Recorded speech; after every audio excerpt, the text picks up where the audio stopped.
Who's here first? Yes. Let me double check.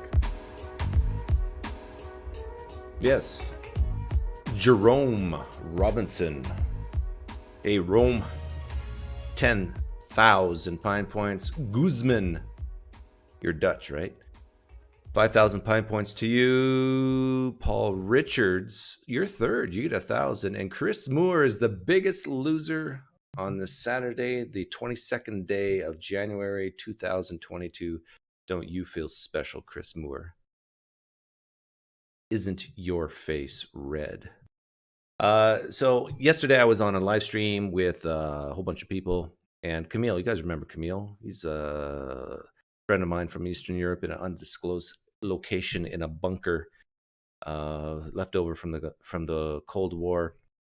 And he said, Doug, you should take this test live. And I couldn't at the time because I was going out with the family. But then when I got home, I quickly took it. But I want to take it again live and think about it more.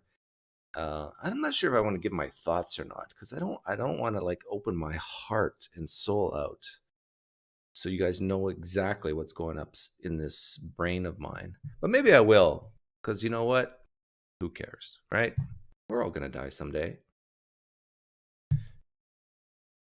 It's true. Oppression by corporations is more of a concern than oppression by governments. See, this question is designed to say, okay, who do you trust more, corporations or governments? That's what the purpose of this question is. Well, governments have military. So this is strongly disagree. That's an easy one. And if anybody answers differently, you got to think, governments have bombs, right? It is necessary for the government to intervene in the economy to protect consumers. It is necessary. Oh, but there's always unintended consequences of that intervention. You guys know that. But if it wasn't for the government, the .com, the Y2K scare, the housing crisis, the COVID thing, a lot more people would have suffered. So I guess I'll agree. But the unintended consequences we're experiencing now with going to buy a piece of meat is really expensive. The freer the markets, the freer the people.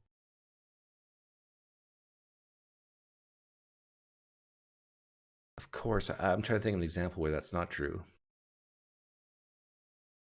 Monopolies. Those are rare. It's so rare that I'm tempted to say strongly agree. Yeah, why not? It is better to maintain a balanced budget than ensure the welfare of all citizens. Again, this is like this is one of those questions. Okay, I know what they're getting at. Would you rather see people die, or would you rather? Because if it gets too overboard, think about Venezuela. Think about countries in the past that have made bad decisions that you end up killing more people. But I think I would still say disagree. You got to keep the people alive at least, right? I won't say strongly disagree though, because of those unintended consequences. Publicly funded research is more beneficial to the people than leaving it to the market. More beneficial. So in other words, the R&D that no corporation, no business wants to do, the government should do because the business doesn't see a profit in it. For example, let's say the space, what else? Stuff like that.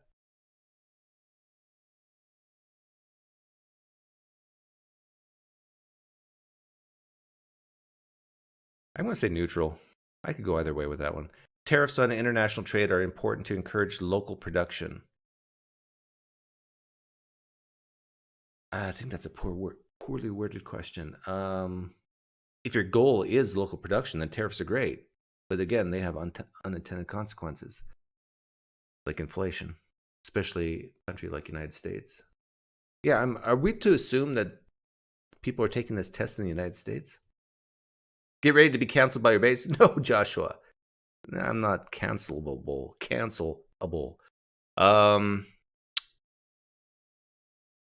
Tariffs are important. Yeah, I would agree.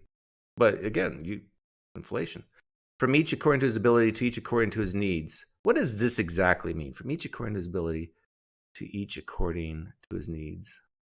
To his needs.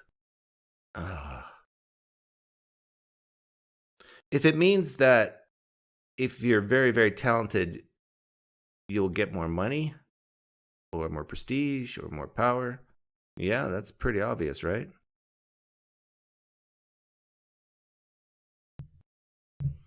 We're not all equal in ability.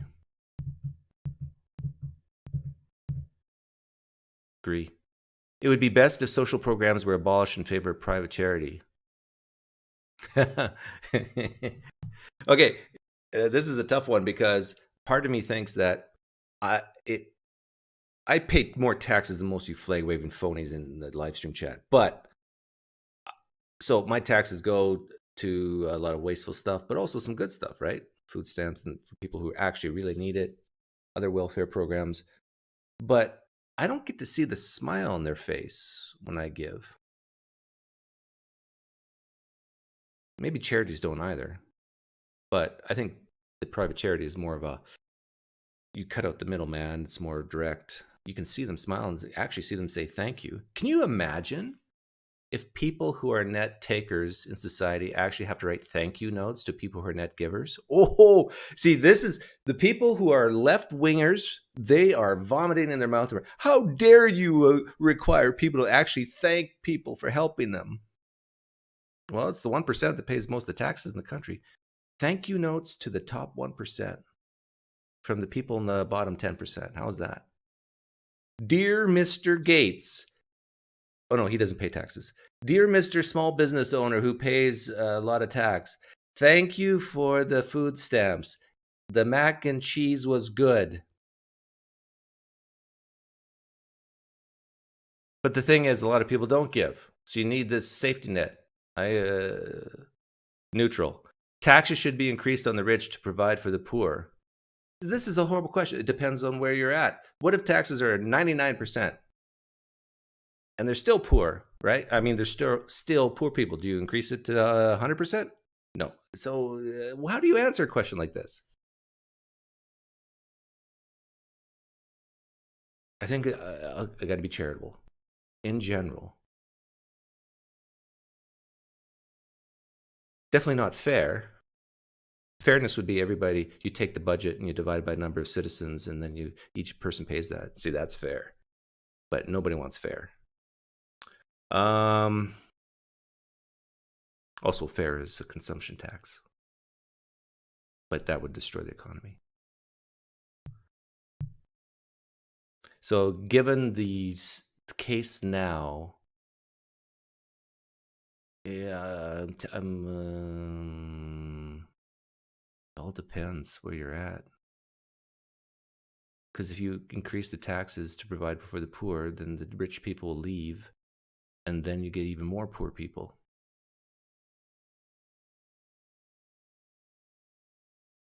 Inheritance is a legitimate form of wealth. Yes, keep it in the family. I understand, but you didn't do anything to deserve that money. Your mom and dad did it, so no. But I still agree.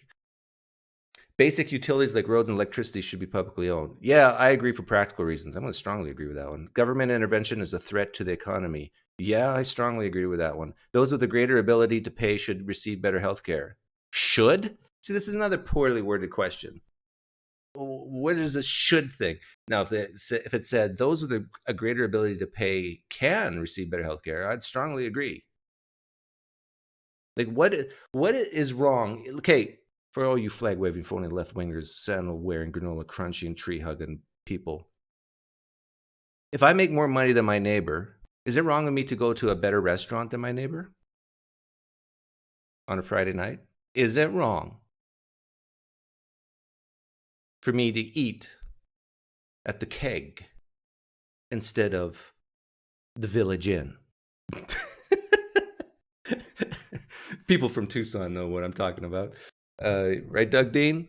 Okay, so if your answer to that is, yeah, okay, Doug, if you make more money, you can go eat at the Keg versus some people who can't afford the Keg. We went to the Keg the other day as a family, and I think I paid $300.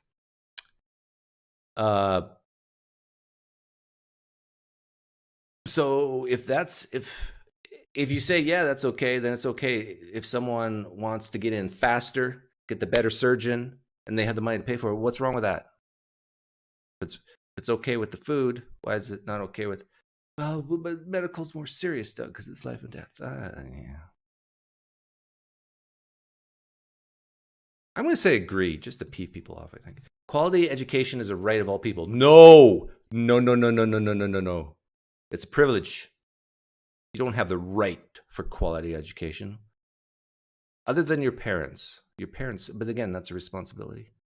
Whenever I see the word right, I throw up in my mouth a little bit. Yeah, I know rights are important. I want to disagree. The means of production should belong to the workers who use them. Should. See, this is another should thing. By what standard do they mean should? No.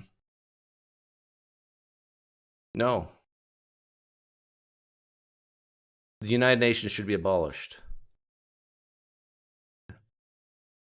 Now, in the year 2021, yeah, why not? We don't need them. Military action by our nation is often necessary to protect it. Okay, which nation? I'm assuming this is United States. Military action by our nation is often necessary. No, not often. Disagree. When's the last time North Korea crossed the border into Oklahoma? I support regional unions such as the European Union. I don't care. Is it important to maintain? It is important to maintain our national sovereignty. Yeah, I agree with that. And here's why. Because I believe in competition. So if you got like a new system of government in a certain country, how do you know if it's effective or not if you don't have strong borders and sovereign nations to keep the test conditions pure? Oh, you ever thought of it that way? You flag waving phony left wingers? See, there's advantages. Because you got to test which is the best way to do things. You can't do that if just like everybody's got to keep that experimental vessel closed. But I do hate this. Oh, I can't say this. I kind of don't like the Pledge of Allegiance. I don't like pledging my fealty to a tribe, but I would never actively choose to do harm to my tribe unless my tribe is doing something really bad.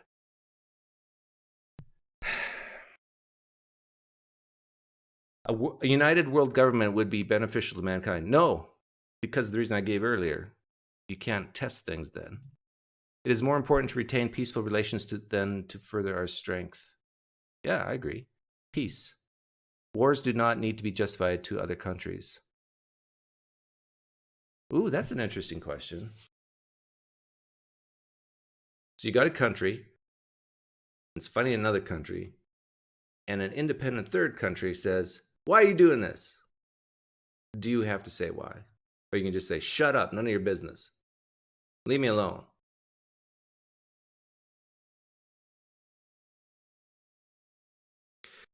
I think because now we live in a global economy, a global world, everybody affects everybody. So I think it does have to be justified, but I'll say agree, not strongly agree. Military spending is a waste of money. No. It's a great welfare program. And it's not a waste of money.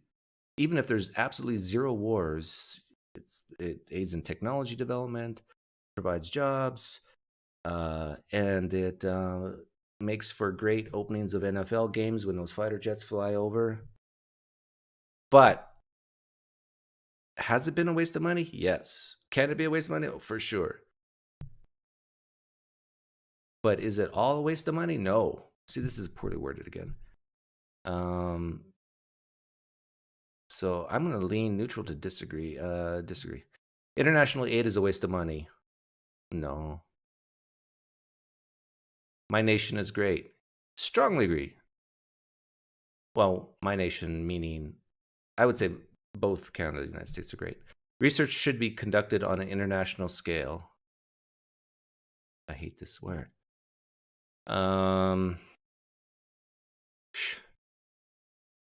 Governments should be accountable to the international community. Not always, but sometimes. Even when protesting an authoritarian government, violence is not acceptable. I agree. I don't care if you're emotional and angry. Get a hold of yourself. Don't throw rocks. My religious values should be spread as much as possible. This doesn't apply to me. How would I answer this when I was religious?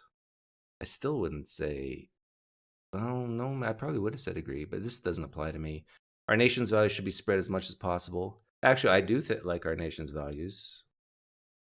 Hard work equals hopefully good results, family, liberty. Yeah, agree. It's very important to maintain law and order. Yes. Without law and order, we're just like the animals. What movie is that from? What movie is that from? If we don't... Oh, it's from John Wick, right? The guy who owns that hotel. The general populace makes poor decisions. Well, at least half of them. Agree. Physician-assisted suicide should be legal. Strongly agree. The sacrifice of some civil liberties is necessary to protect us from acts of terrorism. Agree. Government surveillance is necessary in the modern world. Well, see, this is... but to what extent? Like, is having cameras on traffic intersections, is that government surveillance? Yes. Is it necessary in the modern world? It's useful when there's accidents to see who's actually the cause. Oh, I'm leaning between these two. I think, well, definitely a little bit. So yeah, the very existence of the state is a threat to our liberty. No, come on. Regardless of political opinions, it is important to side with your country. No. What if your country's wrong? Tell this to the Nazis. Or I should have said, can I go back? Yeah. Strongly disagree. All authority should be questioned. Yes. Amen. That one was easy. Yeah. You question Jesus. Bread of life, I know you. I see you in the live stream chat. All authority should be questioned, including Jesus. A hierarchical state is best. No, not necessarily. But according to how I answered the other question about basically as saying most people make poor decisions, but I don't. It is important that the government follows the majority opinion even when it's wrong. No. The stronger the leadership, the better. No. Hitler was a very strong leader. Democracy is more than a decision-making process. Yeah, of course. Environmental regulations are essential. Agree. Question is to what extent. A better world will come from automation, science, technology. Yes. Although there's caveats. Children should be educated in religious or traditional values. Yeah. See, here's the thing. What do you mean by educated in? Does that mean like indoctrination? But if you're talking about learning about all the religions of the world, yeah, definitely. So depends what they mean. But I take it to mean like you're in a school and you take a world religions class. But it uses the word values. So it makes it sound like it's more like indoctrination. So I don't know. I could go, if that's what they mean, I can go straight to disagree or strongly disagree. But if they just mean general education on different religions, I'd go strongly agree. What do you guys think? What do they mean here? Children should be educated in religious or traditional values. I think I see people are calling me libertarian in the live stream chat. Well, this test will tell me if I am. Because I don't know what they mean, I'm going to go neutral. Traditions are of no value on their own. On their own. See, this is tricky. But tradition, by definition, involves people. Can you have a tradition that is not applicable to people? But traditions, I do think traditions have value. Religion should play a role in government. No! Churches should be taxed in the same way. Yes! Do I go strongly agree or agree? Oh, in the same way as other institutions that are taxed. In the same way. See, that changes things. Do I want churches taxed in the exact same way as an S corp, as a C corp, as a trust, or as a partnership? No. But I don't think that. See, I don't think that whoever made this test is smart enough to realize the differences between S corps, C corps, partnerships. So that's probably not what they mean. Yeah, I'm judging you, whoever made this test. Churches should be taxed in the same ways. See, technically the answer should be disagree, but I do want churches to be taxed, and I think that's what they're getting at. So I'm going to say agree. Oh, it's so hard. Climate change is currently one of the greatest threats to our way of life. Nope. Oh, I'm going to peeve off so many people. Inflation's more dangerous. It is important that we work as a united world to combat climate change. Yeah, I agree with that. Because if, let's say, the whole world's united and U.S. and China says no, then everything the world does is for naught. Society was better many years ago than it is now. Oh, yeah. It is important that we maintain the traditions of our past. No. Depends on the tradition. Good traditions, yes. Bad traditions, no. See, I sound like Bill Clinton. See, I'm a Democrat. Neutral. It is important that we think in the long term beyond our lifespans. Yes. Reason is more important than maintaining our culture. Yes, yes. Drug use should be legalized or decriminalized. Yes, yes. Same-sex marriage should be legal. Yes, they should suffer like everybody else. Yes, yes. No cultures are superior to others. Wrong. Wrong. There's some really crappy cultures out there and some really good ones. Strongly disagree. Sex outside of marriage is immoral. No. It can be, but no. If we accept migrants at all, it is important that they assimilate into our country. Yeah, I do think it's important. Yeah. Got to wear a purple hat like everybody else. Abortion should be prohibited in most or all cases. Most cases are in the 3-month stage, right? First trimester. So no, I don't think so. Gun ownership should be prohibited for those without a valid... What does this mean? I remember when I took it the first time, I wasn't quite sure. Gun ownership should be prohibited for those without... In other words, you got to have a good reason to buy a gun. Yeah, that's what they mean. You have to have a good reason to buy a gun. Well, what if your reason to buy a gun is because you like guns? You like the shape, you like the feel, you like the trigger. I lean to disagree. I support single-payer universal health care. Depends on what kind of system, I think.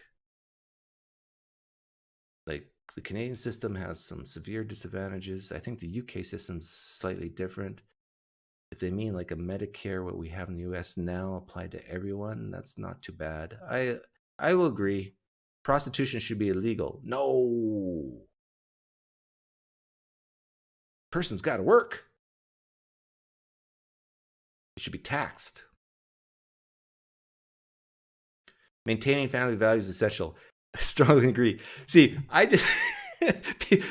there's going to be some Christians watching this. They're good.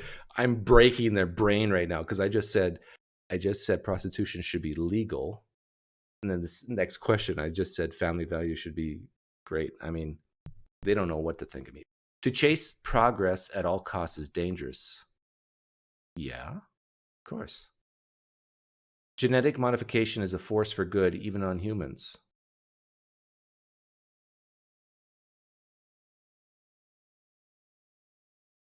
It can be a force for evil too, but on net, I think it's more good than bad.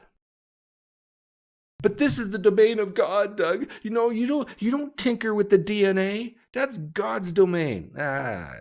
Be quiet. We should open our borders to immigration. Yeah, sure. Question is how much and who? Like, let's bring in more Swedes, right? Norwegians, except for the Muslim Norwegian guy. Racist. No, I said that because he kind of cheated on my. I shouldn't say for sure he cheated. Norwegian Islam. If you ever hear this, let me know if you actually saw that Quran the first time. Governments should be as concerned about foreigners as they are about their own citizens. Agree. Why not? What kind of question is this? Governments should be concerned about foreigners as they are about their own citizens. Oh, I think I know what they're getting at with this question. Should foreigners get the same benefits as citizens? If that's what they mean, I'd say no. And what do they mean by foreigners? So they're saying foreigners is opposite of citizens. So if foreigners are non-citizen, see, technically I'm a foreigner and I'm not a citizen, but I'm a permanent resident, so I have legal benefits or society benefits. Actually, I don't. I can't even vote. I pay more taxes than most of you people in the live stream chat, and I don't even get to vote. I should be mad. I should revolt, but I won't pick up a stone.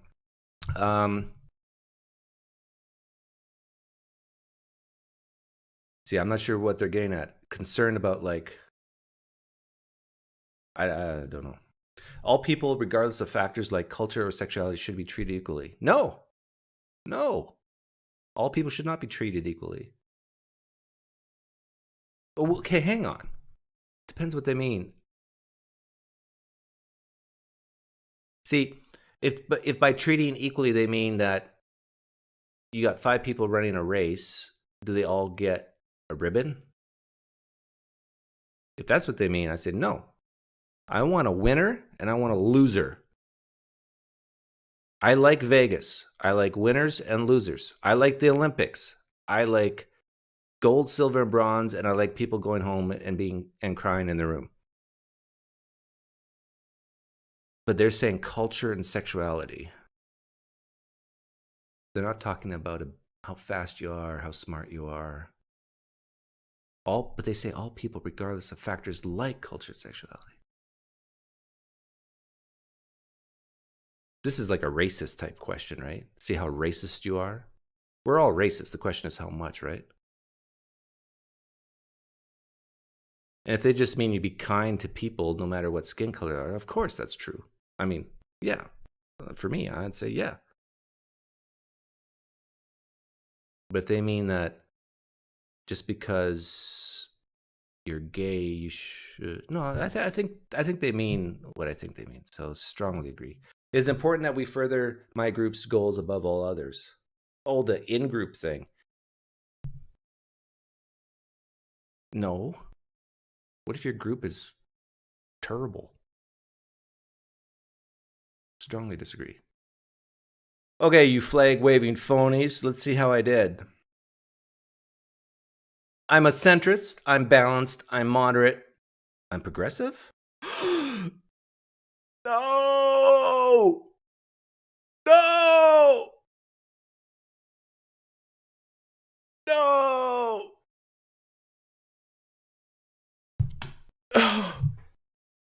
It's blinding me. No.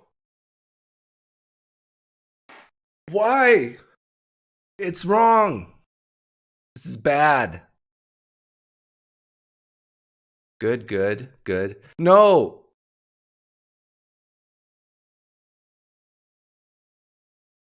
Oh, it's just liberal on the societal one? That's not so bad then. That's because the way I answered with the gays and stuff. That they deserve to suffer like everybody else. Okay, so what's this?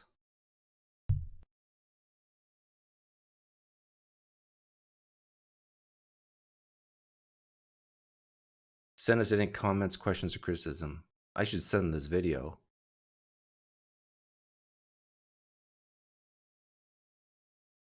So I lean against authority. On societal issues, I lean more progressive, and I'm balanced on everything else. No, Craig, you take that back. I am not a tree-hugging hipster. I'm a boomer version of a liberal. I'm too young to be a boomer by like 3 years or 4 years. We have a cumulative case for Doug. No, take that back, Oak River. It's just on one thing here. Don't you dare call me a liberal.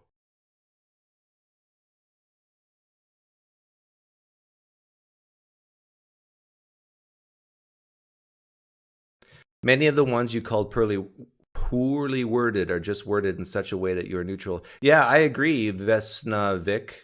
If it was worded better, I probably would have come out like a more right. But because I think about the question and then choose how many neutrals did I choose? It wasn't too many, maybe 3 or 4. Hey, thank you for all the donations. I missed a whole bunch, but thank you. Libtard. No, I take it back. I don't thank Adam. Adam Albia. He's calling me names. And I never learned in junior high school that sticks and stones can break my bones, but words can never hurt me. I never learned that. And so he hurts me now. Call me a libtard. I'm going to have to go to my room and cry for 2 hours. 70 minimal facts. Yeah. So the link is in the description. Everybody can take this test for themselves. I give this test a C, mostly because a lot of the things are poorly worded. I think it's well, I didn't even read. Is this supposed to be taken by Americans? I don't think so. Like a person living in Bangladesh. A lot of these questions are just going to go, what?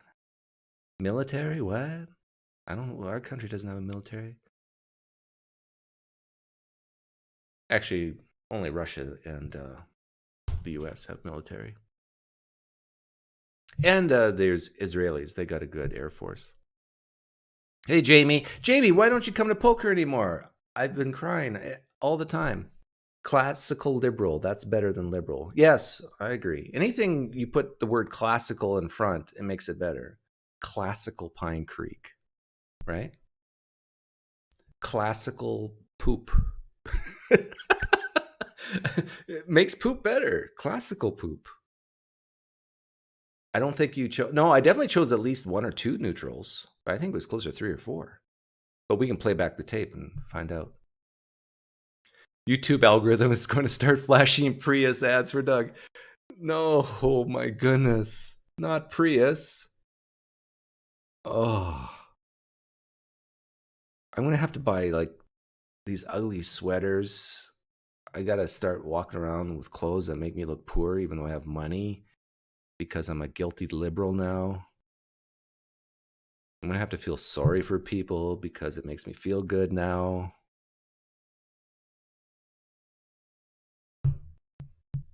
Oh, I'm getting triggered. Boris says I'm a socialist. I'm a trans liberal. Yeah. What are you, trans liberal phobic? Gorgeous Roddy Chrome? Hey, I got other plans here. I want to talk about I want to this person didn't tell me to do this. Where is it? This person did not tell me to do this. Feelzana Ched. Oh, you can't see that. Hang on. I very rarely promote other people's YouTube channels, but I'm going to promote this one.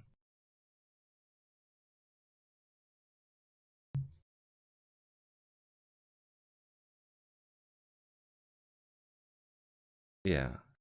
Let's go check out this guy's channel. He has some neat stuff. Nathan from Gnostic Gnosis. Is that his name of his channel?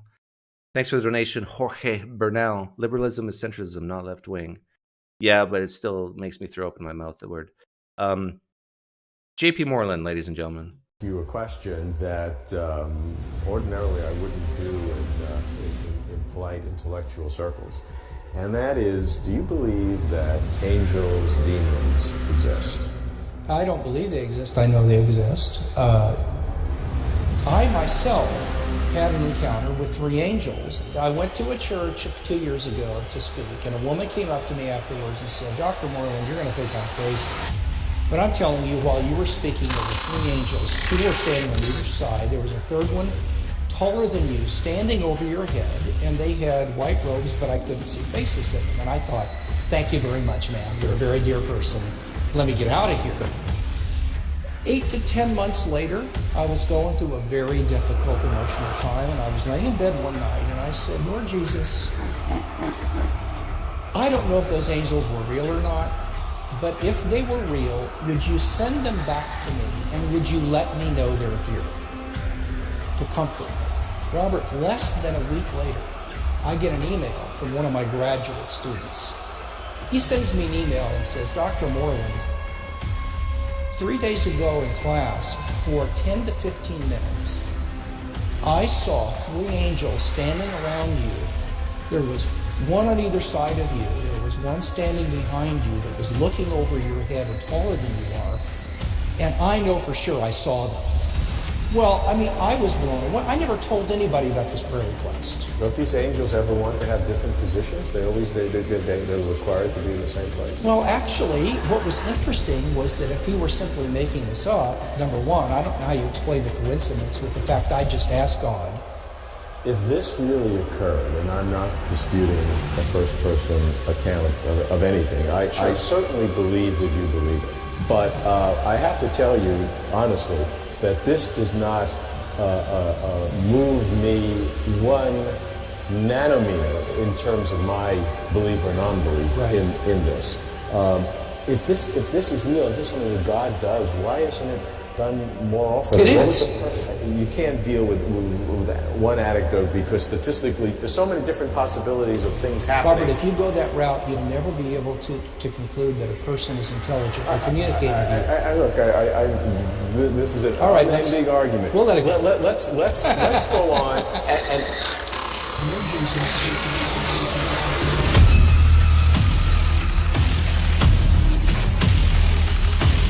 Okay, for some reason, I love this. I thought it was great. And I love the, what's the name of that the Closer to the Truth guy? He's great too.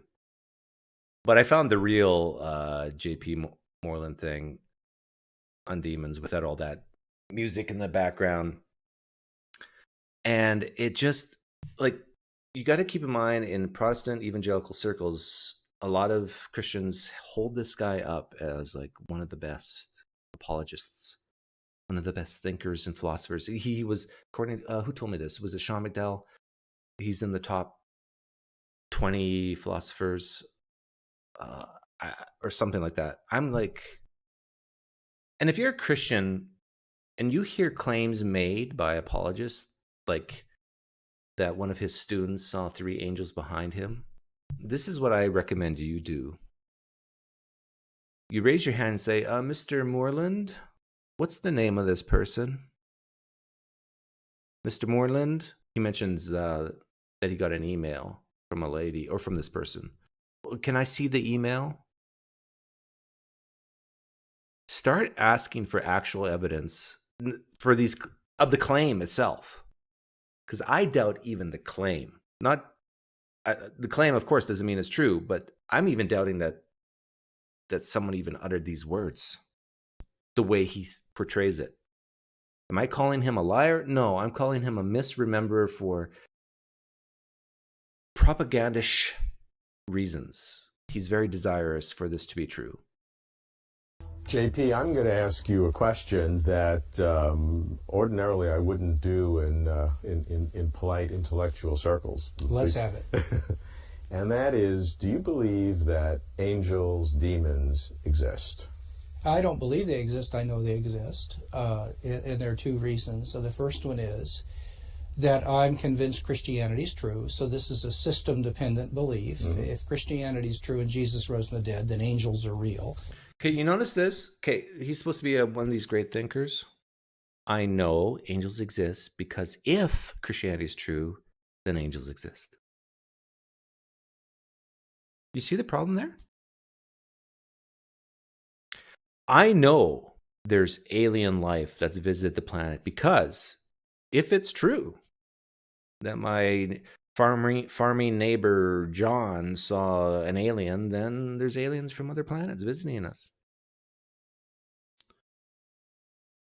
How unbelievably stupid this is. And secondly, there are just too many credible, intelligent people who've had encounters with angels and demons to dismiss it. I always bring up there's lawyers, there's doctors who are Mormons. There are lawyers and doctors, credible, intelligent people who are Scientologists. We humans are a confused species. We can be brilliant in one areas and downright stupid in other areas, right? Had an encounter with 3 angels. And I went to a church 2 years ago to speak, and a woman came up to me afterwards and said, Dr. Moreland, you're going to think I'm crazy. But I'm telling you, while you were speaking, there were 3 angels. 2 were standing on each. Okay, so this is my suggestion for Christians listening. When you hear, if you are at a conference, I think I'm crazy. But I'm telling you, while you were speaking, there were 3 angels. And I went to a church 2 years ago to speak, and a woman came up to me afterwards. A woman came up to me. What's the woman's name? How can I get in touch with her?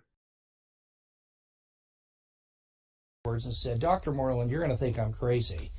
But I'm telling you, while you were speaking, there were 3 angels. 2 were standing on either side. There was a third one, taller than you, standing over your head, and they had white robes, but I couldn't see faces in them. And I thought, thank you very much, ma'am. You're a very dear person. Let me get out of here. Notice that he immediately thinks that this woman is crazy. 8 to 10 months later, I was going through a very difficult emotional time, and I was laying in bed one night, and I said, Lord Jesus. This is what I've been saying for years. That these types of things happen when you're the most sad, the most desperate. He's going through a difficult time. I don't know if those angels were real or not, but if they were real, would you send them back to me, and would you let me know they're here to comfort me? Robert. How do angels comfort you? Like, do they wrap you in swaddling clothes? Do they sing to you?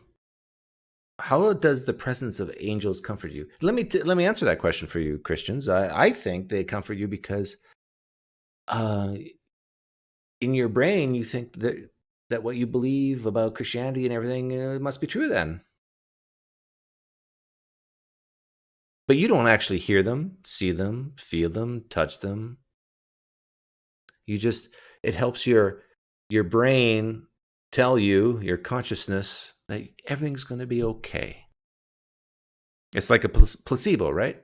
Hey, Digital Gnosis, yes. Did you play the version of the intense music? I did. And I told people to check out that channel. Less than a week later, I get an email from one of my graduate students. This guy is a graduate student in philosophy. Yeah, here's another example. What's the name of this graduate student? Let's see the email. He's doing a PhD in philosophy. He's a rational guy. He sends me an email and says, Dr. Moreland, I've got to tell you something, and I don't know how to tell you this. 3 days ago in class, for 10 to 15 minutes, I saw 3 angels standing around you. There was one on either side of you. There was one standing behind you that was looking over your head and taller than you are. And I know for sure I saw them. Well, I mean, I was blown away. I never told anybody about this prayer request. Don't these angels ever want to have... You didn't tell anyone about the prayer request, but did you tell anyone about the first lady who said she saw angels behind you? To plant the seed in a second person to say the same thing? And you said it was 5 days after you prayed? Is that the time schedule God uses? Lord, I'm in pain right now. I'm struggling right now. Please send me angels to comfort me. Okay, 5 days later I will. We wouldn't do that with hunger, right? Lord, I'm so hungry. Please, I need food right now. You'll get it in 5 days. different positions? They're required to be in the same place? Well, actually, what was interesting was that if he were simply making this up, number one, I don't know how you explain the coincidence with the fact I just asked God to answer that prayer less than a week earlier. A week earlier. Well, I thought he said 5 days. Maybe I'm wrong, but now it's a week. Ever tell anybody about your encounter with the woman? No, never told a person. Anybody else over here tell you that? No, because that was up in Seattle, Washington, and all this is down in Southern California. That's not the question. Did anybody overhear that conversation between you and the first woman? It doesn't matter the geographic location. You know, people talk to each other from state to state. There's Zoom. There's even telephones. If this really occurred, and I'm not disputing a first-person account of anything, I certainly believe that you believe it. But I have to tell you, honestly, that this does not move me 1 nanometer in terms of my belief or non-belief in this. If this is real, if this is something that God does, why isn't it done more often? What was the you can't deal with one anecdote because statistically there's so many different possibilities of things happening. Robert, if you go that route, you'll never be able to conclude that a person is intelligently communicating to you. Oh, you see, this bothers me, and I know Nathan's here, and it bothers him too. What this gentleman's doing that you're looking at right now, he's providing defeaters. He's providing the outsider test for faith. He's providing ways to look at this, to test it, to say, well, maybe this is not true. And the way J.P. Moreland's brain works, he immediately goes from that to global skepticism. Well, then you can't even know that I have a mind. Oh, my goodness. It's like we're trying to find what's true. And if you can't question this, then you can't even know what other people have minds. Like that's where he's going, right, Nathan? Okay, this is an unending argument. We'll let it go. Let's go on and take your assumption that angels and demons do exist. Yes. So now, what are the purposes of these angels? What are they doing? They're persons. They have lives. They're involved in this world. They're persons. Angels have lives. Do they wake up? Do they fall asleep? Do they have goals? Do they have to take out the garbage? Do they have to pay taxes? What kind of lives do they have? Do they like sports? Do they have coitus? Oh yeah, some Christians say yes because of the Nephilim, right? They do have coitus. Is that basically all they do all day is have coitus and protect Christians and then the demons cause trouble to non-Christians? They're involved in interacting with God. It is actually the case that children have guardian angels. This isn't make-believe. This is real. Whenever you have to say this is not make-believe, this is real, you got to question it if it's make-believe and if it's real. I'm drinking water right now.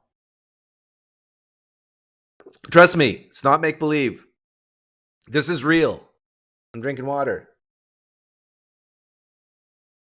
You notice we don't talk like that in everyday life?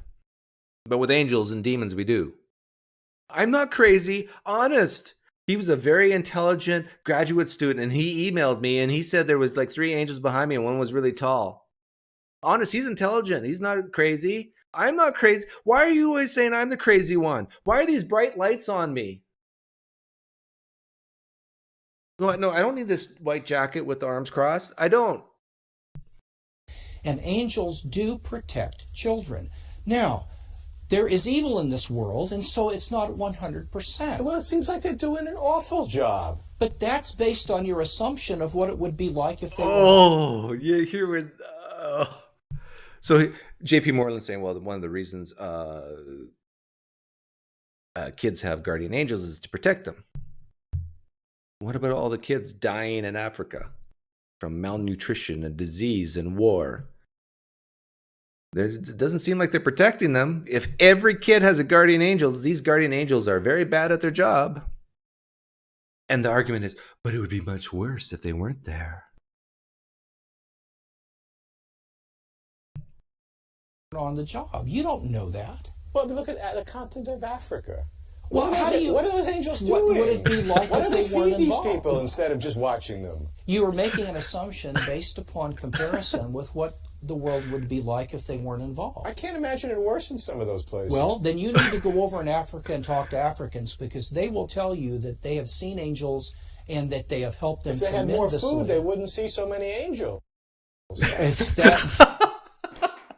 They're delirious with hunger. That's why they're seeing the angels. Oh my goodness. I got to play this. This is why this is like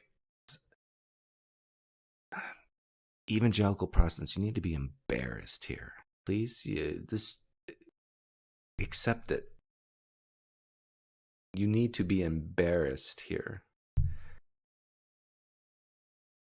And this whole thing reminds me of this short video I made a while back. Yeah, we need a pool table because guys, they love playing pool, and we like to play pool.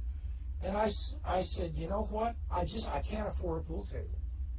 And if you want one, we're just going to have to ask God for it. So they said, okay, let's do it. So we held hands as a family.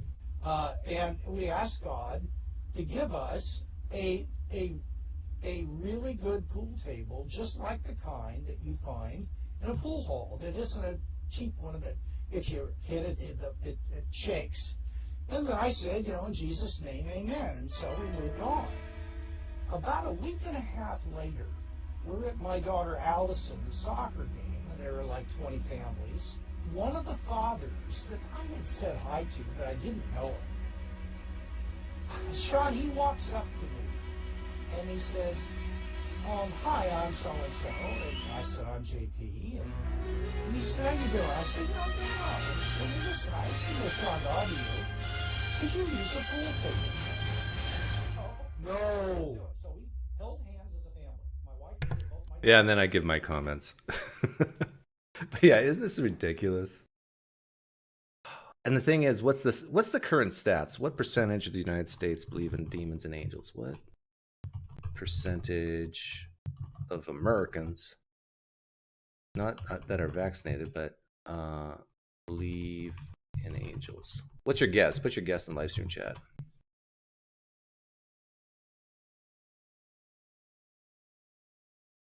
Holy crapaloni.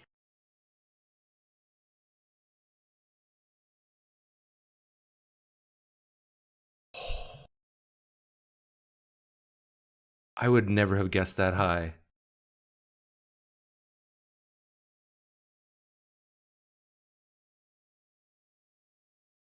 Belief is primarily tied to religion, of course, with 88% of Christians believing in angels, 95% of evangelical Christians, and 94% of those who attend weekly religious services by any sort.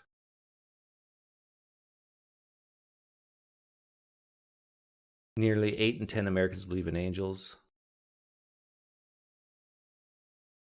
A new Associated poll shows that 77% of adults believe in these ethereal beings are real.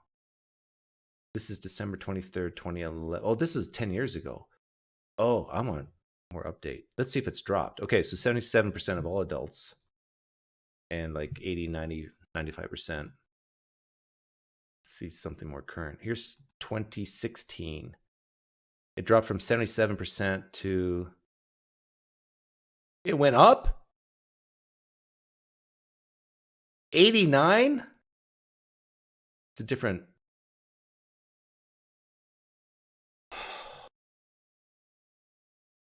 What is wrong? Can someone explain this to me?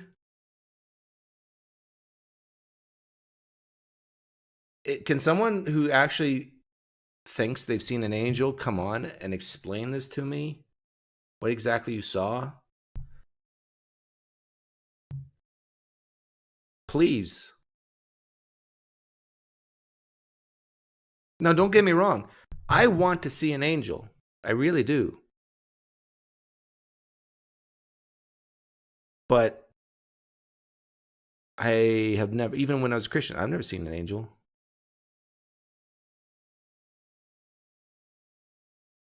Must be all those Catholic immigrants. This is why we need to have closed borders. So we don't have Catholic immigrants coming in and seeing angels. That's racist, Doug. You're a racist. I'm a good racist. People are stupid, Doug. No, they're desperate. They're lonely and sad and they need comfort. Maybe I just explained it, right? The room's open if someone wants to come in and talk about politics, religion, angels, demons, JP Moreland. Feel free. Nathan, if you want to come in and get the ball rolling, you can. I've seen ghosts twice. Oh, who said that?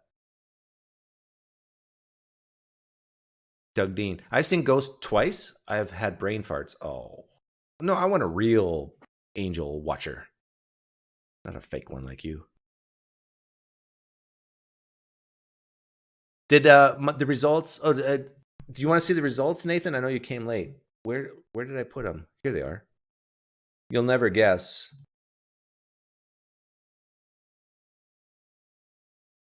Yeah, I know it looks bad.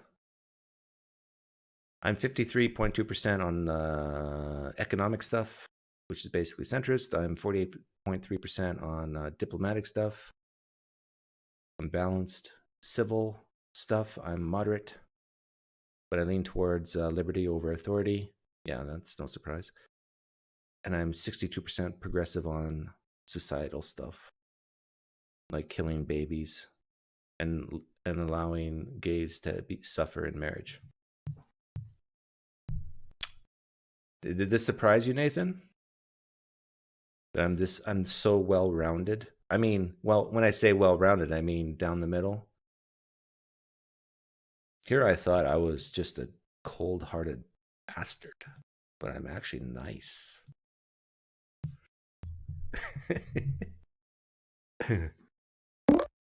Oh, we have a caller. I feel like Larry King. Let's move this over there. Yeah, it is Nathan. I in. There we go. Yeah, you're in. You're in. Did you see my numbers? I don't know if the number. Oh, I didn't see your political compass test. If you bring that up, I just brought it up. I just brought up the results. I was just switching computers because I was watching on my iPad on the sofa. So. Let me show you one more time here. Let's move that over there. First of all, what's your prediction? Oh, well, you heard me talk though, right? No, because I was well, not just then, because I was just moving onto this computer to log in. So let me remember what the 8 values are. There's 8. How come I only see 4? Equality, nation, liberty, tradition, markets, global. I thought they were repeating itself. No, they are repeating themselves. It's actually 4. They summarize, but they go more detail. Okay. Oh yeah, they're 2 poles of the same. Yeah, it's economic, diplomatic, civil, and society, and those are the 2 poles. So there's 8 poles. But yeah, it's 4 bars. Okay. Economic, I'm going to say you lean quite heavily towards markets. So that'd be more green. Yeah, more green. I reckon it's going to be like 80-90% markets. Okay, hang on. Let me write this down. I want to write your prediction down. Okay. So you predict I'm 80 to 90, let's say 85% on markets? Yeah, I think 80 to 90 on markets. And diplomatic? Nation versus globe.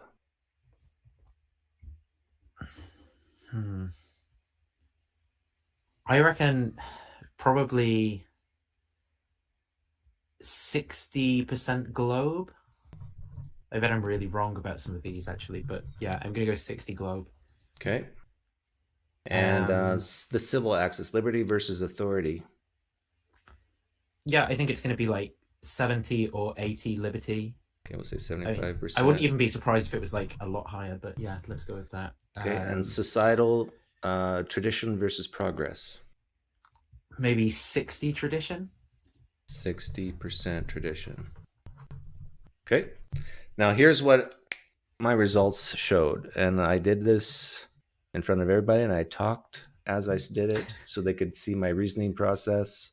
I'm not going to believe this, am I? You're going to come out as a socialist. Oh, wow. Look at that. Yeah. So which were the questions, do you remember, that you think brought you more towards the center on some of these? Well, I did say neutral, I think, on 3 or 4 of them. I don't know. Like I can explain. Maybe it's just I can explain the bottom one easily because I basically said I'm okay with gay marriage because they should Right, be able yeah, to suffer like everybody else, and I'm okay with immigration and stuff. And then on liberty versus authority, this wasn't a shock to me. I kind of spit in the face of authority. So this is the closest one you were, but you said 75%. So the bottom one you said 60% tradition, and I was actually 60% we did the progress. opposite. Yeah. And do you even know who I am, Nathan?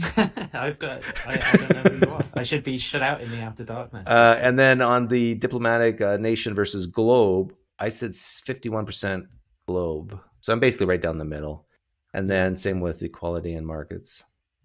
I think what it is probably because on 1 or 2 of these topics, you've enjoyed pushing people's buttons, who are of the other camp. So maybe it's given me a bit more, too much of the impression that overall you're that way, but maybe I work for the devil, and I'm the devil's advocate, right?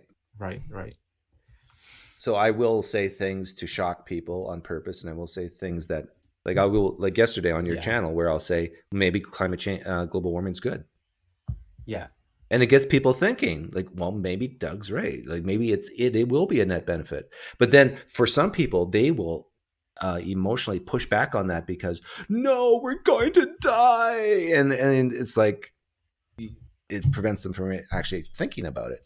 And as evidence, I think it's a good litmus test. Yeah, it was a good litmus test, the one you did about well, if every bit of carbon dioxide was just removed by some scrubbing process that we had or whatever, then would you be in favor of me driving my gas car? And it's like obviously the answer should be yes, but the idea is you sort of attach this stigma label just to the thing in general, but it's an emotional thing. Then it's not about the reasons. But I do wonder. I think that like Leophilus yesterday, I think he should be less emotional about it, and it should be more about just like purely the reasons. But I do wonder if that's like actually impossible in general. Like people need emotional stories about things to actually be motivated to do anything collectively. Like let's say here's another example. Let's say there was a law that said all married couples are eligible to adopt. But then we find out data that says homosexual couples actually have worse outcomes, sort of like single mothers would be on par with that. Would you be then now against gay marriage? Right. Yeah. Well, I think that's what a lot of conservative people do have a bias about that. Well, they'll say like there isn't actually good evidence that adoption outcomes are worse with gay couples, but I think you'd want to put it the other way around for conservatives. You'd say like if there was good data that showed that they did better than in heterosexual couples, adopted people being raised in gay couples, would you then be in favor of gay marriage or something? I think that would highlight some people. Yeah. Because it's about just because they don't like the gay marriage. Well, I don't like gay marriage either. I mean, I don't like. You don't like marriage. I don't like. Well, yeah, but I don't like gayness. As in campness.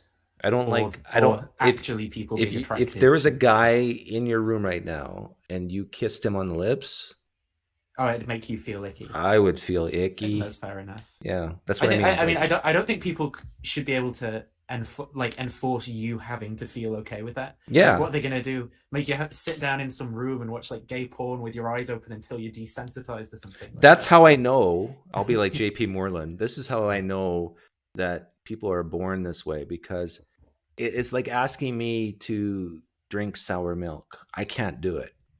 Like I'll vomit. And I think there is. I mean, I think the Hebb's law thing of like neurons that fire together wire together. I think you probably could be conditioned to like it, which is, but I don't want to try. I also do think there's like some people just naturally start off like with a predisposition that way or not. But I'm open, I'm open to coming across evidence that says something else. Northwest Backcountry says, I just realized PineCreek is the opposite of the atheist experience politically. I always thought my fellow atheists were mostly socialists. Good to see that's not true. Well, according to the test, I'm pretty balanced, but I'm definitely not a socialist. I mean, there's no such thing as pure socialism and pure capitalism. It's all a mix, but we all have leanings, and I lean towards responsibility over rights. I lean towards freedom over regulation and so forth. But when I answered the test about the environment and so forth, yeah, I do believe we see. The thing is, there's so many questions on there that I thought were poorly worded. Like they use the word should, Right. And I was like, I took the test a little bit like you, because I think you overthink things for better or for worse, and I was maybe overthinking things. Maybe if I got drunk first and then retook the test, it would all the numbers different. Yeah. all the numbers you predicted would be right. Yeah. I don't know if that's right though. It might be that in my thinking there's just these blind spots, because that there are these issues that are a part of one of these polls that I'm just not thinking about when I make that guess. I'm thinking, well, they're going to come down really heavily on this issue in favor of that. But then there's all these other questions about, more normal things, like should people be able to get married, who are gay or something? And you're just like, yeah, of course they should. And that also has to cancel out like, some other answer that you might. Getting back to, I talked about JP Moreland. Yeah. Did you ever believe in angels? Not in like the sort of like a being with wings or something. I think when I was younger, growing up, there was some kind of mystery about the Old Testament and the conspiracy theories to do with the Nephilim and stuff. I never really believed them, but I always thought, oh, maybe there's some like ancient aliens weird thing, maybe not like actually convinced of it, that's going on with all of that. And that's like weird History Channel documentaries and stuff. I think when I've been a Christian, I've thought of angels as like beings that exist, but I've not thought of them really as having like physical. Even I know it says in certain biblical stories and stuff that or even that you could have hosted angels and you wouldn't know because they appear as humans or whatever. But I guess I never really have thought of those sorts of things as existing. I've always pushed it away into like the spiritual realm of just being like some weird thing that doesn't interact with the physical world, whatever. Yeah. That verse you just mentioned, that you sometimes host angels unaware. I forget what book that's Jay's in. favorite. Yeah. My dad took that verse literally, and he ended up inviting a murderer to our home. Well, I tell you what. One time, I almost when I just bought a house in my previous relationship. I almost invited a homeless person to stay in that house as well.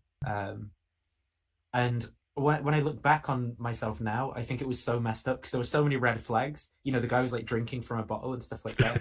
But I was thinking, I was like, God's given me this person as a sign, as a test of my faith. That could have been so dangerous. So like horrendous. Yeah. Yeah, compassion can be very dangerous at times. Like, who knows? And imagine trying, oh, you've got to go, mate, and then all of a sudden, he gets a knife out or something. Yeah. What the hell was I thinking? Yeah. How did that end up with a murderer? How did that conclude? He didn't try and murder you, right? No, he didn't try, but he spent the whole time telling us stories of when he was in prison. He said, "I did my time. I'll never murder again." But right.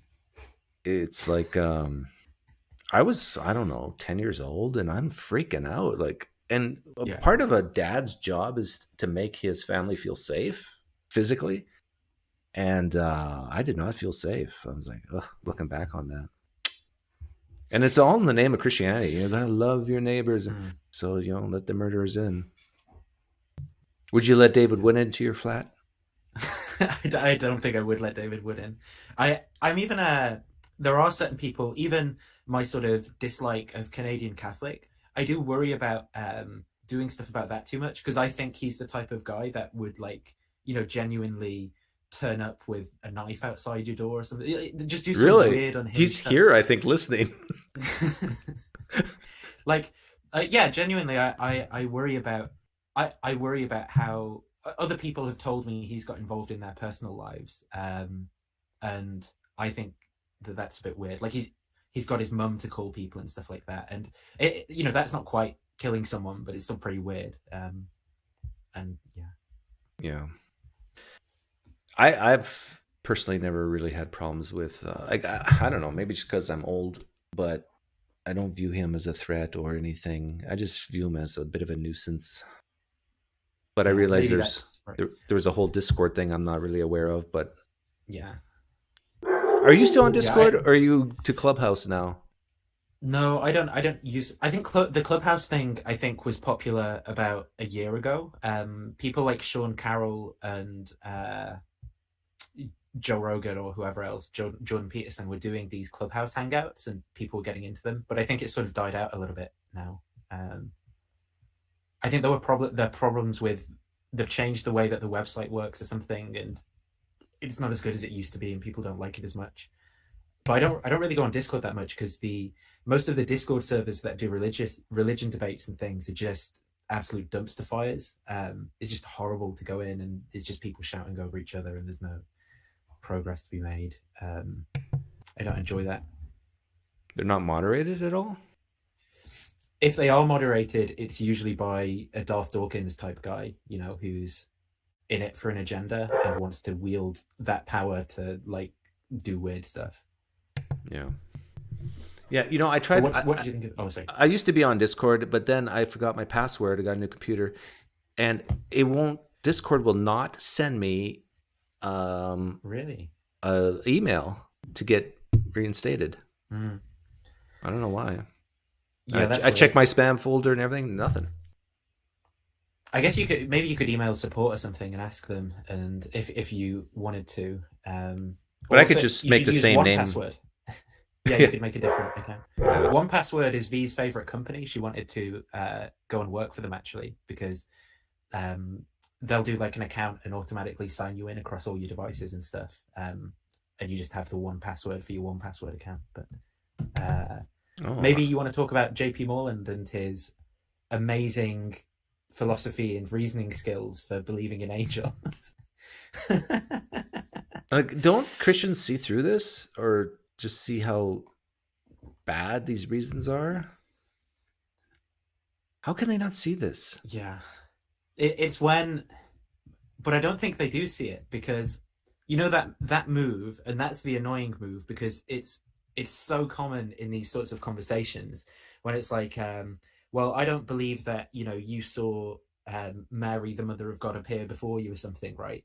And it's like, well, if you don't believe that, then how can you believe that I exist, or that, you had breakfast this morning or something? It's like, seriously? Like, you don't see that there's a difference between that? Like, I get, if that's right, then I should be able to say, well, I'm a Nigerian prince, for example, and you just need to give me your bank account details. And then any kind of skepticism or whatever you show, I'm just going to say, well, if you don't believe it, right? Like, how are you even going to live? How do you get out of solipsism? How do you know you're not a brain in a vat? Like, how do you add numbers? It's ridiculous. Like, no one thinks like this in any other place in the world. Hey, you know what I'm going to do? I'm going to open this up to 100 people. Yeah. Fair enough. How many people are watching now? It was like 400 the other day. Right now it's 247 only, because it's NFL. It's Saturday. It's fewer people than were watching the other day. It was like 400 you had. Yeah, 420 or something. I don't know. And then I started watching Cameron Bertuzzi's channel, and a new exciting argument for God. 94 people watching. Yeah, that's his channel's a bit dead, isn't it now? Yeah, I don't know how he's going to afford his wife if the views keep going down.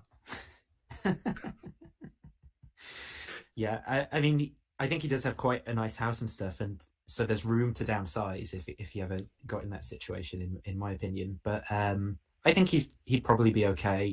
He could always go back to photography, and I think most Christians are going to view their giving money as like a form of tithing or something as well. So I think they're less likely to take away their donations, even if he doesn't actually do anything or do anything new, because they view it, unless they sort of start seeing him as a bit of a douchebag and like how he conducts himself and the stuff he does, and decide to stop giving to him. I don't think that most Christians will take away that money. So I think he'll be okay. But he could always just get a real job. I mean, that's Yeah. Is being a pastor a real job? Hey, I think it depends on the context, but yeah. Paul Richard says, no Otangelo, please. Hey, Paul, you underestimate my ability to make Otangelo interesting. Last time he came on, it was very interesting. We talked about his Swiss heritage. Did you know he has dual citizenship in Spain and Switzerland? Very interesting. Yeah, I don't really understand his ethnicity, actually. Well, you need a label for him? Yeah, like I can't place him, and I don't like that. It's kind of weird. I don't know if he's like, I get the sense maybe he's Brazilian or something, but then he isn't. He says he's European sometimes, and I don't know if he's just like lying sometimes, or if if there's some truth and some confusion. Well, I still like him. He's okay, even though he's not entirely a person of color. I also don't know how much of a troll he is, in that if he's actually being serious when he does this stuff. Or I think he is. Doing it to mess with people. No, I think he's. I think he has an agenda, just like me. I do. You know, I'm trying to pull people away from Christ. He's trying to fill them with Christ, and but no, I don't think he's a troll at all. But you know how he has about 10 or so fake accounts. So if he gets blocked, then he'll come back with. Oh, he does? I didn't know that. Yeah.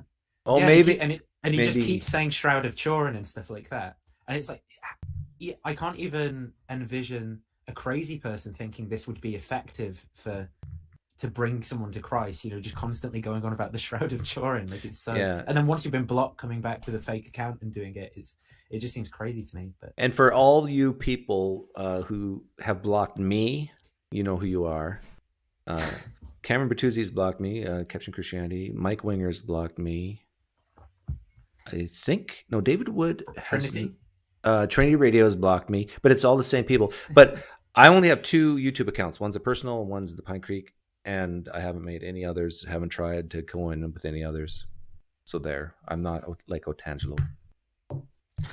I've got the same as well, just 2 accounts. But I'm not blocked on some account. I've got like a weird thing going on where I think it's probably the same thing that happened to you, where SlamRN becomes a mod on every Christian channel, and then she just blocks you everywhere because she doesn't like you, even on channels that, like, you know, like Rob Rowe and me are like okay friends on like as far as online friends go, and I'm blocked on his channel and stuff because of her. Yeah, and I still don't know how to unblock people from live stream chats. I know how to block them. Well, I do know how to. See, I'm going to try it right now. You go to your Google account, right? I think in YouTube Studio you should be able to do it. No, not from. That's just from them commenting on your videos. But on live stream chat, I know what you mean. You're talking about the social tab or whatever. Yeah, I'm just having a look because I've never really tried to unblock someone before. Hidden users. Yeah, there it is. It's in community, because I can see there's a Tangelo as a hidden user.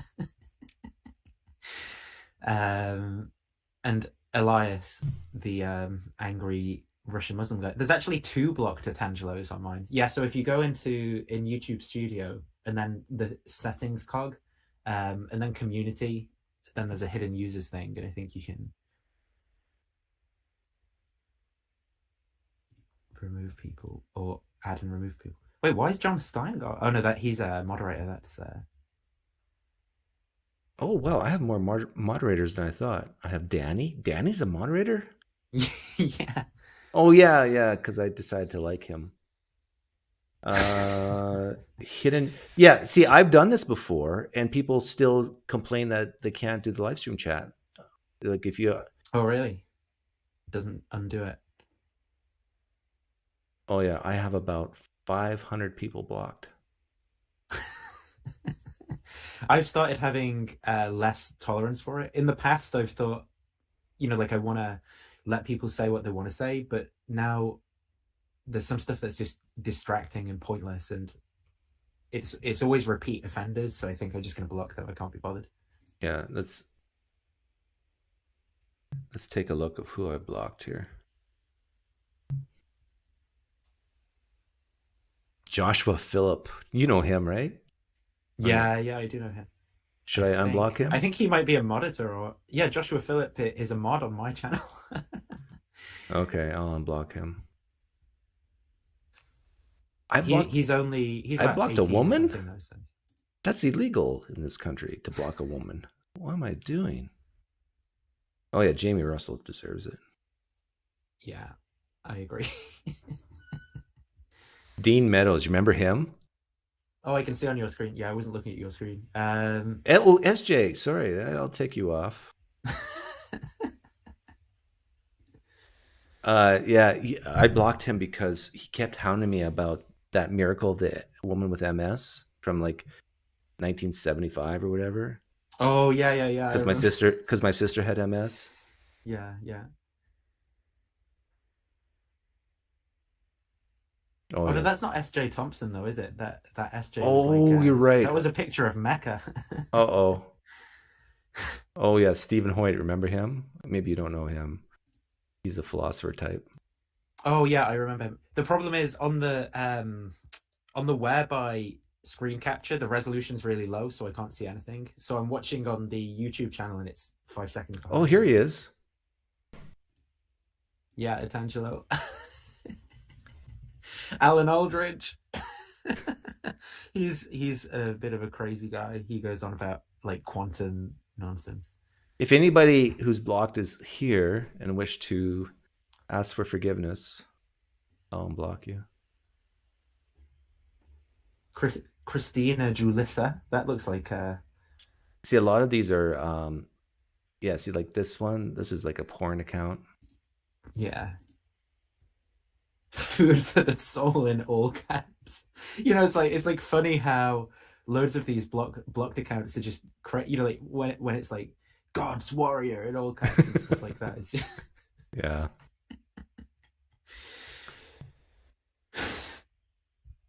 Room's open if anybody wants to hop in. Ben, why is Ben Roberts blocked? Who's Ben Roberts? Yeah, he's a physics guy. An atheist as well. He was up a bit probably because I'm a few seconds behind. He's probably up a bit. V wants to be a mod. Don't let V be a mod. Why is that? She's too dangerous? Too dangerous. Yeah. What's the status between you and V right now? She's in the other room. Oh, you're living you're back together. Yeah, we're back cohabiting. That's been for ages. We only spent a couple of weeks apart, like in the summer when I went to my parents for a couple of weeks. Tell V, you're listening right now. Come sit next to Nathan. Here she is. She's coming. Why did you say I shouldn't be a mod? Are you bringing your chair?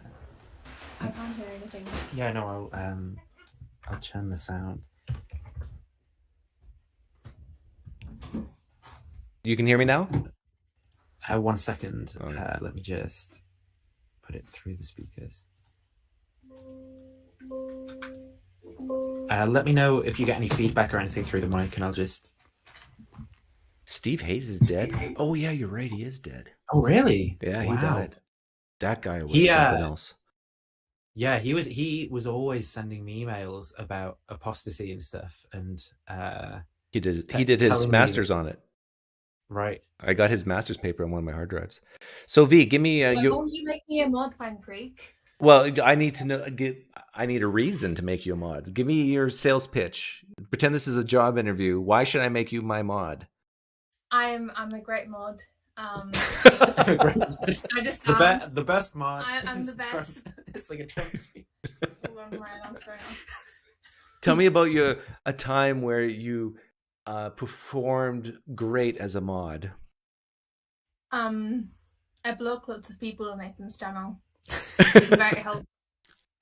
What? I I'm not afraid to use my power, you know. I'm not scared of the power of being a mod. Okay, and tell me what kinds of things do people have to say in order for you to block them? Anything you don't like, specifically PineCreek doesn't like. Well, no, but I don't like Christianity, and I allow Christians to say stuff. So I don't block Christians just for being Christian, right? Right, but I would know that, right? And I would only block people when I knew you would want me to block them. Okay, so if someone says, I wish the government of the United States would be communist, would you block them? I think they're right. They're right. Yeah, you're right. I wouldn't block them. What if someone said... they can be wrong, right? It doesn't. You don't need to be blocked for being wrong. What if someone said... Yeah, right. What if someone said that black people are inferior to white people? Would you block them? Depends how much they say it. Not the first time. Okay. Because if someone said that, I would love to talk to them and ask them why. Right. Yeah. Hey, I feel like people saying stuff like so blatantly like that usually copy and paste it over and over. Like that's usually the game, is copying and pasting it over and over until you get a reaction. yeah. So in that case, they definitely get blocked. Yeah, I agree with that one.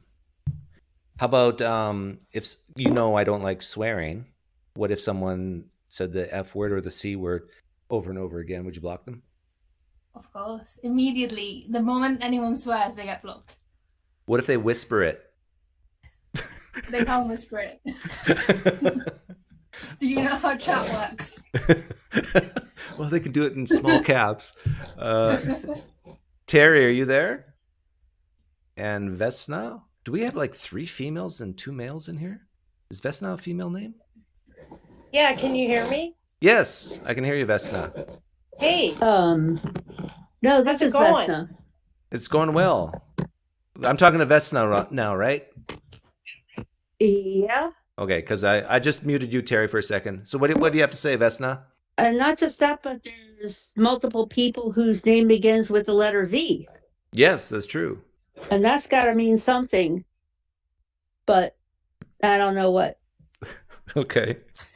Are you a Christian? Are you a Muslim? Are you an atheist? Are you a Democrat? Atheist. Are you a Democrat? Well, it's the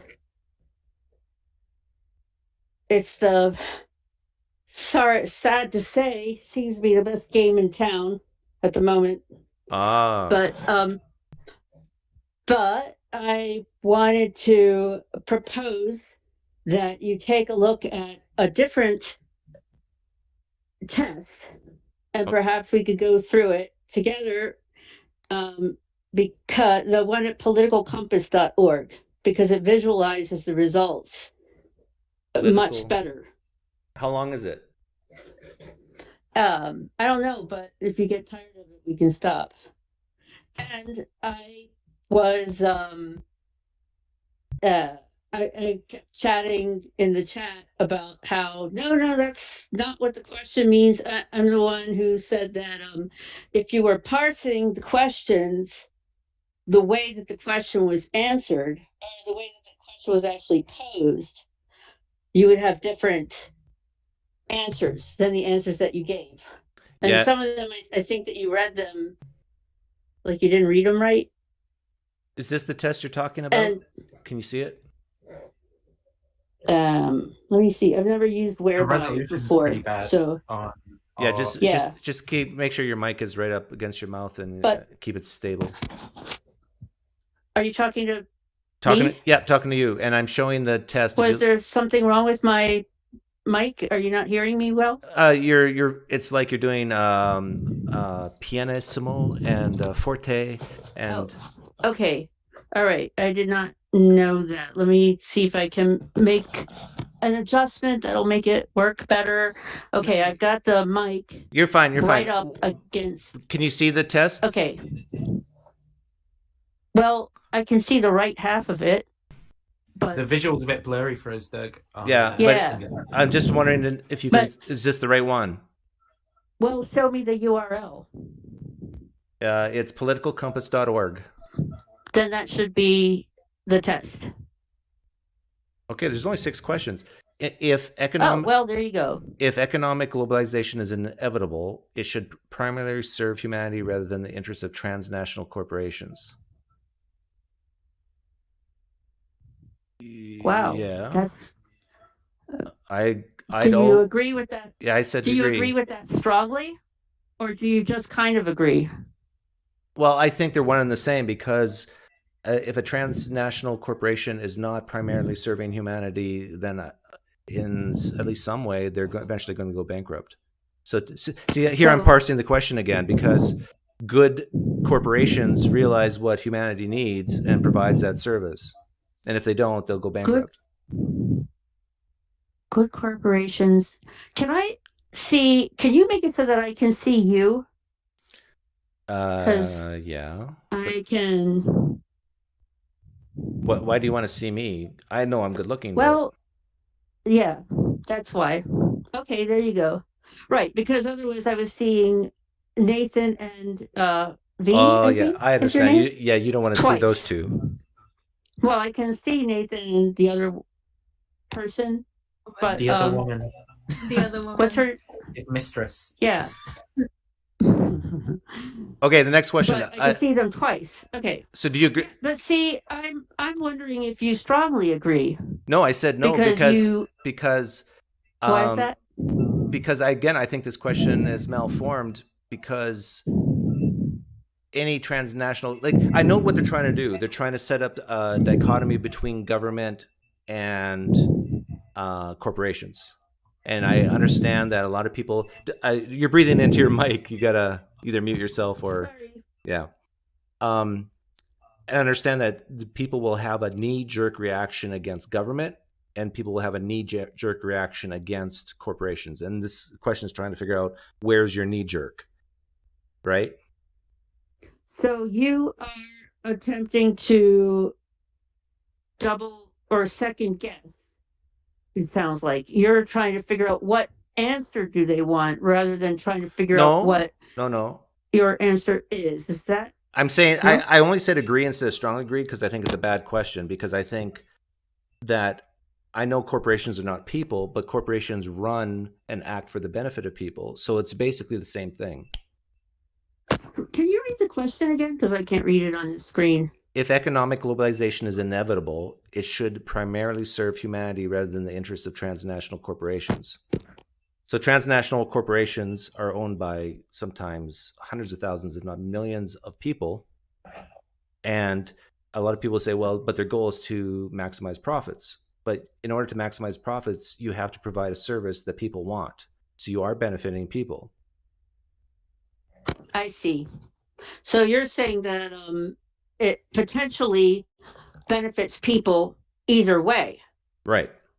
Right? But if it does not let's say that it does not benefit people because for whatever reason those transnational corporations are bad guys and they don't benefit people.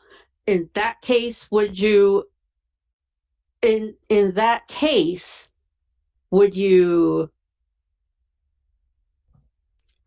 where would you come down on in that case? So if it's benefiting bad people?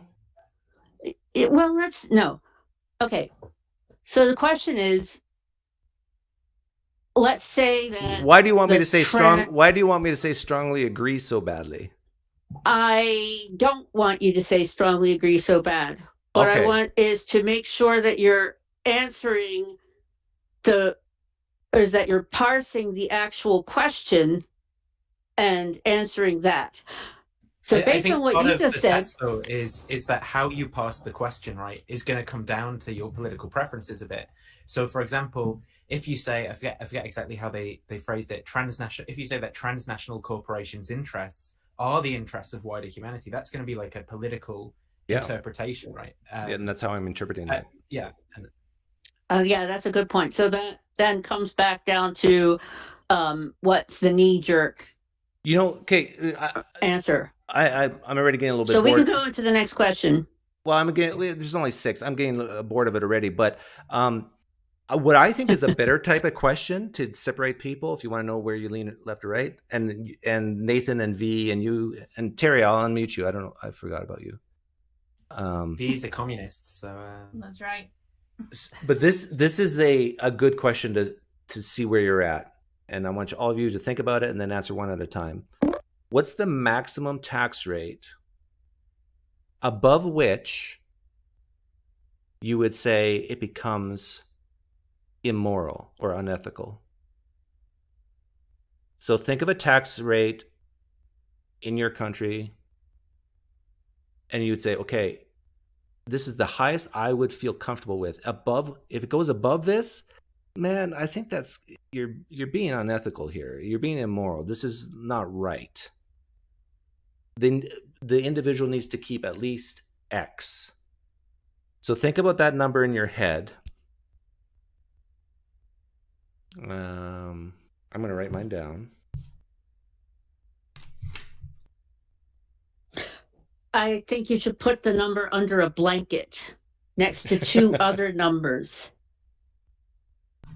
And this is how you I just established my bona fides that show that I actually watch the channel. Yeah, you did. Okay, what's your answer, Vesna?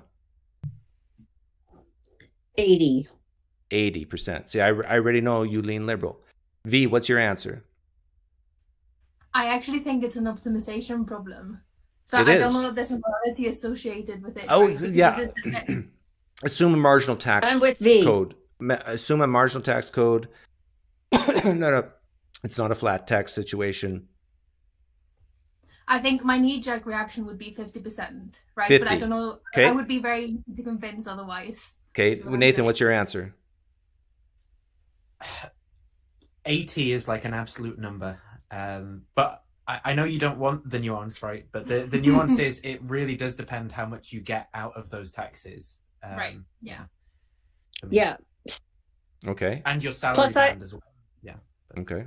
I got my number because I heard that in the 50s the tax was 75 in the US or something like that. Yeah. Otherwise I don't think I ever would have guessed a number as high as 80. Terry, if you can hear me and if you can talk, do you have a number? Or you can type it in the chat and I'll see it. Yeah. Can you hear me? Yep. Oh, I know you, Terry. My poker friend, Terry. Yeah. Well, I think I need a whole lot of shit to go above 50%. Okay. And my answer was, oh, it's green. You can't see it. Blue. my post-it note is green, but I wrote down 40%. That's funny.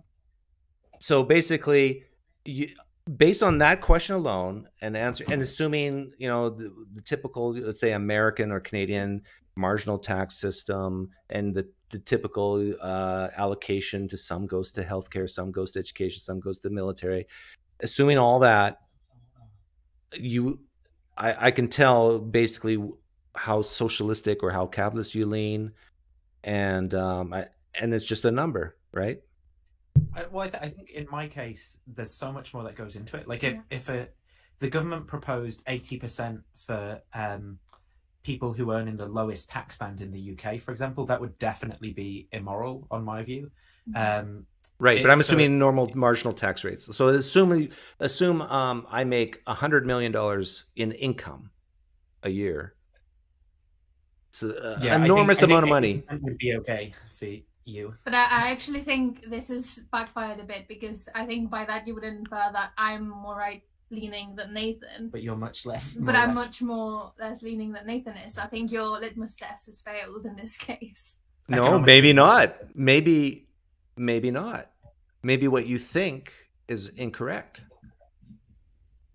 What do you mean that in general, for example, V's usually in favor of like government ownership of like public transportation. I am too. Like sanitation, things like I am that. too. Whereas I'm usually in favor of like privatization, stuff like that. Like these are the sorts of things we tend to disagree on. But maybe it's more the bigger issues of the line between personal responsibility and society responsibility. So even on the little small issues like who should pick up the trash, who should own the fire departments, is there a general principle that maybe V actually does lean more right on issues like personal responsibility? Like, for example, I'm trying to think of a better question.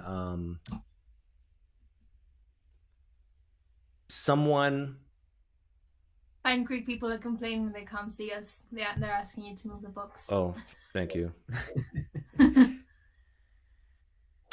Maybe if we look at the other 5 questions, we might get something. And you don't have to put them on screen because we can't read them anyway. Yeah. And this is actually the same question as the other test. I'd always support my country whether it was right or wrong. They use the word always. The other test didn't. I would say strongly disagree. Yeah, me too. Okay. Yeah, strongly disagree. Yeah. See, that's helpful that they put the always in there. Yeah, but Because that's it made it easier to answer, I think. Yeah, it makes it a stupider question, really. I don't know. Well, I can imagine a lot of people who would answer yes to that. Exactly. Yeah, but then all you have to do is bring up Nazi Germany, and then they'll change their mind. Yeah, but Britain wouldn't you do think? that. We fought the Nazis. No one chooses their country of birth, so it's foolish to be proud of it. I strongly agree. Yeah, I think hang on. I'm assuming they're saying you should be strongly proud of it because you were born there. But maybe maybe they don't mean that. If they mean that, I've got a culture. Yeah.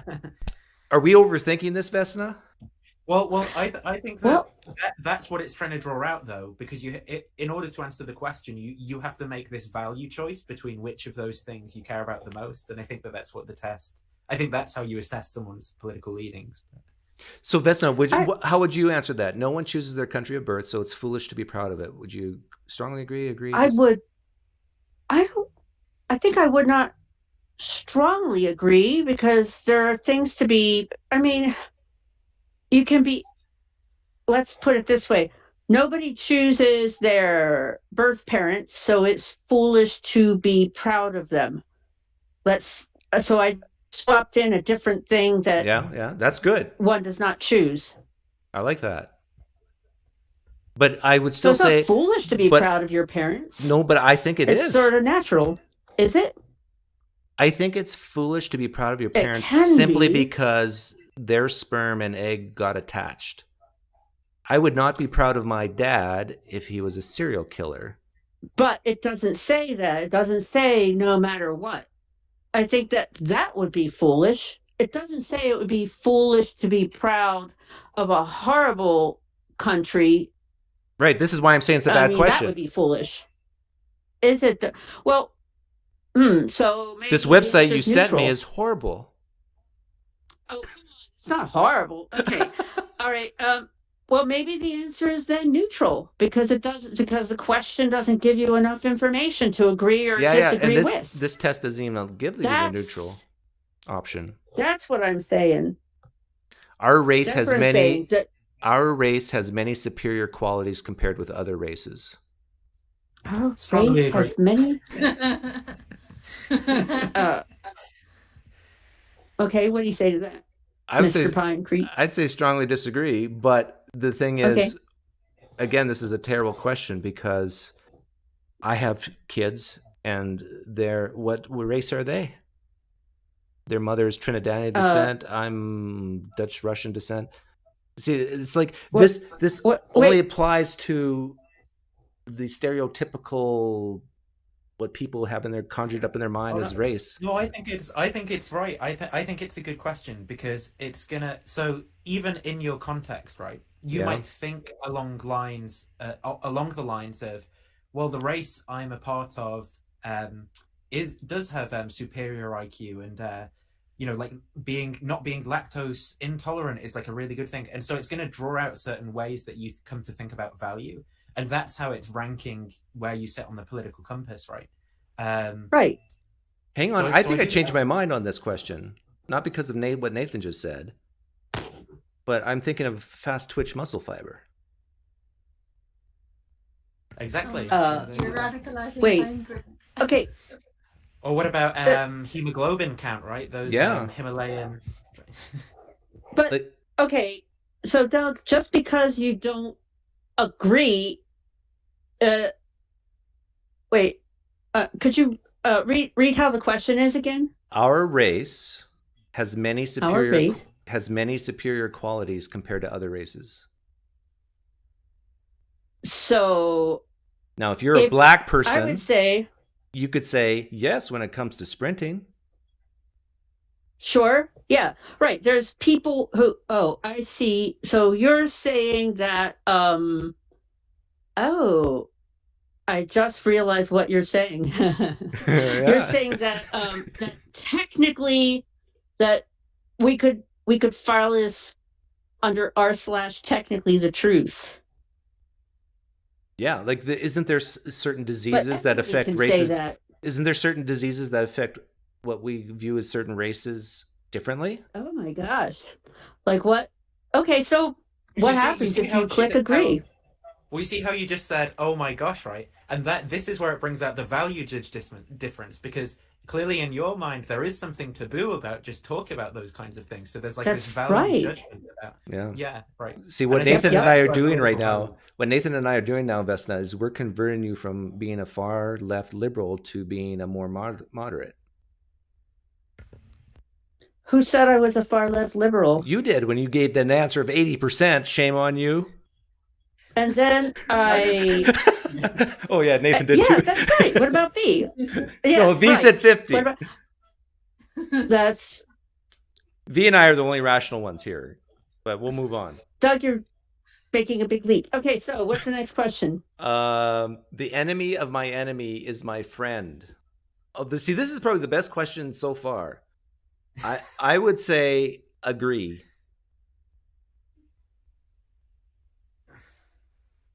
Disagree. I there's 4 options, right? Disagree or strongly disagree. Yeah. That would be There's no neutral. Yeah, disagree, I think. Okay, disagree. V says disagree. What do you say, Vesna? I say that it is possible for 2 different parties to be enemies of each other. Strongly and disagree. Also be an enemy disagree, agree, me. Or strongly agree. Answer first, and then you can explain later. I would. Okay. I was thinking it out to see. Okay. I would have to disagree. Oh wow! Logically. Vesna. Oh no, you said disagree. So I'm all alone here. Terry, help me out. Say agree, okay? Okay, so what was the question again? Keeping your sorry. The enemy. I'm trying to keep up. The enemy of my enemy is my friend. Do you agree? Strongly agree? Disagree? Strongly disagree? It depends. Wasn't there a saying, keep your friends close, but your enemies closer? Yeah, there's a lot of wisdom in that. Yeah, but that doesn't make them your friends. Well, I know. I can't just, oh man. I tend to be neutral. That's not an option on this test. I know, I'm sorry. But yeah, I'd say agree because there's definitely cases where that's true. Right, but there's cases where it isn't. Like that doesn't actually correct. Thank you. Right. You're going to disagree. Thank you. Cases where it is. Yeah, but there's cases where it isn't. This is not how you make this decision, right? Yes. Exactly, and that's why I disagree. Yes. So, but I didn't okay. strongly disagree because. Okay, V. I see what you're saying. Yeah, it would have to always be true to agree. But they didn't say always in this question, but they said always in a different question. So that's why. Yeah, but if the question is the proposition true that the enemy of my enemy is my friend? Well, then if there are some cases where the enemy of my enemy isn't my friend, then it's not true and you disagree. I think the question is trying to get that's to. That's exactly what I was thinking. Think of all the examples in your life where you have enemies and friends. And then enemies. I don't have enemies. And you got to kind of net it out. Yeah. But do you have a lot of enemies, Doug? Well, that's why I have a German Shepherd. I think this just shows Doug lives his life as a zero-sum game. I think this is what this is actually testing. Is that if the enemy of my enemy is my friend, then there's winners and losers, right? Whereas I don't think the people that would respond and disagree think that that's how they're looking at life. I think that's the difference in viewpoint. Yeah, I would agree with that. Wow. Like you think of World War II, there's many countries that were enemies with each other prior to World War II, and they became friends to defeat Hitler. And they even some of them even changed course in the middle. Like, look at what happened with Stalin. Like, if you just think about workplace and like how competition works in a workplace, just because you're not getting along with someone is your enemy or going against you in some case, doesn't mean that the person going against them is with you. Like, there could be multiple sides to every argument, right? There's now a whirring fusion of information and entertainment. What? I mean, What? that's happening right now. That's the question? Yeah. Wait, let me that's tell you the about the question? Gospels, kids. We're going to skip that question. I'm going to find a good one. Wait, Actually, a lot are of you these not going to answer all the questions? No. Oh, Yeah, but I mean, you can imagine the type of person that answers agree to that. Exactly. Right? Like, back in the good old days when yeah, men were men, women when boys were boys, high heels backwards. and Fox News. There's 6 pages and 1, 2, 3, 4, 5, 6, 7, 8. Yeah, there's 8. There's 48 questions. I don't want to go through all of them. Maybe like you might take this some other time and not online if there's 48 questions. And then some you of can them just show us are where you are. exactly the same as the test Nathan sent me. I think one of them. Here's a good one that I think is on that test: is to each according to his need, from each according to his ability, to each according to his need. Yeah. Agree. Yes. Now that's the one that PineCreek, I think that you interpreted it backwards. Because I said agree, right? I heard you say. Well, I don't remember if you agreed or disagreed, but I remember that you were describing what it meant, and you were describing it backwards. What do you? Because you were saying, well, tell me what you think it means. What confused me was the word needs. To each according Right. to his ability, to each according to his needs. Yeah. Whose maxim is that? Do you know, V? Karl Marx. Ah, Nathan. It's Karl Marx. It's a Marx quote. I'm pretty sure. Right. Or a distillation. I don't know if he said exactly that. And but I know that in Atlas Shrugged they talk about that quote and they talk about how evil it is. Yeah. But, I mean, yeah.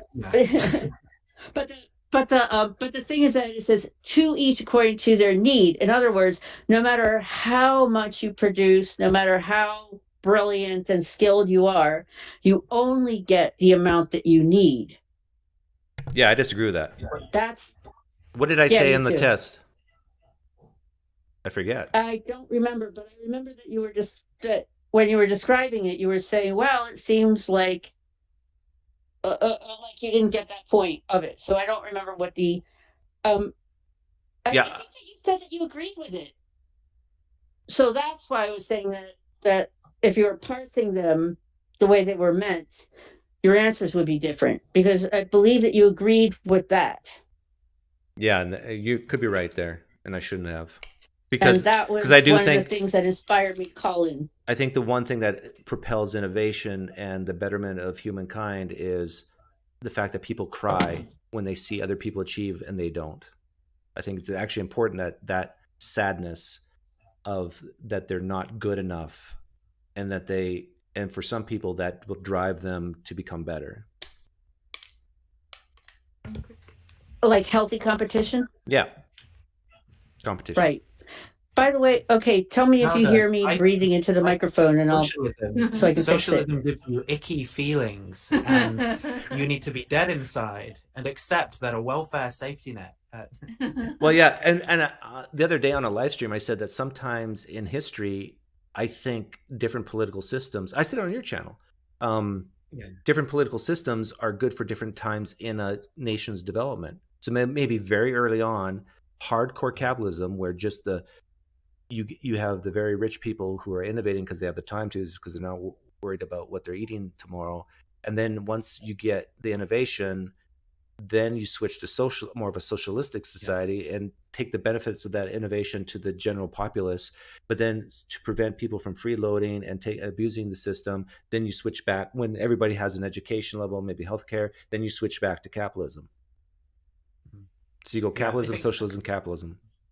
I think at least part of that idea is something called like fully automated luxury communism. But that's on my to-read list. Okay, type Nathan, something. what is your channel? I'm Digital Gnosis. She doesn't Digital know who you Gnosis? Yeah, that's right. You don't know who I am. I'm a C-list YouTube star. Well, I thought it would be a good opportunity when you mentioned your channel to mention the name of your channel so that we can all tune in to Digital Kenosis. Can I have there was something that I wanted to ask you about the other day, but it's not about economics and stuff. Sure. And can I ask you what it is, and you can tell me whether it's too far off topic or not? So the other day you were talking about passion and how people lose passion. And what is the mechanism? How does that happen? So I propose that for many people, for me, and I think for you, that we did not lose passion. We still have the same passion, just we're not Christian, but just we're not Christian anymore. And the passion has to do with, let's say, for some people, being the best, like being the most virtuous or the best person, or a passion for truth, a passion for what's right. So I would say that my passion for, like, I'm not passionate about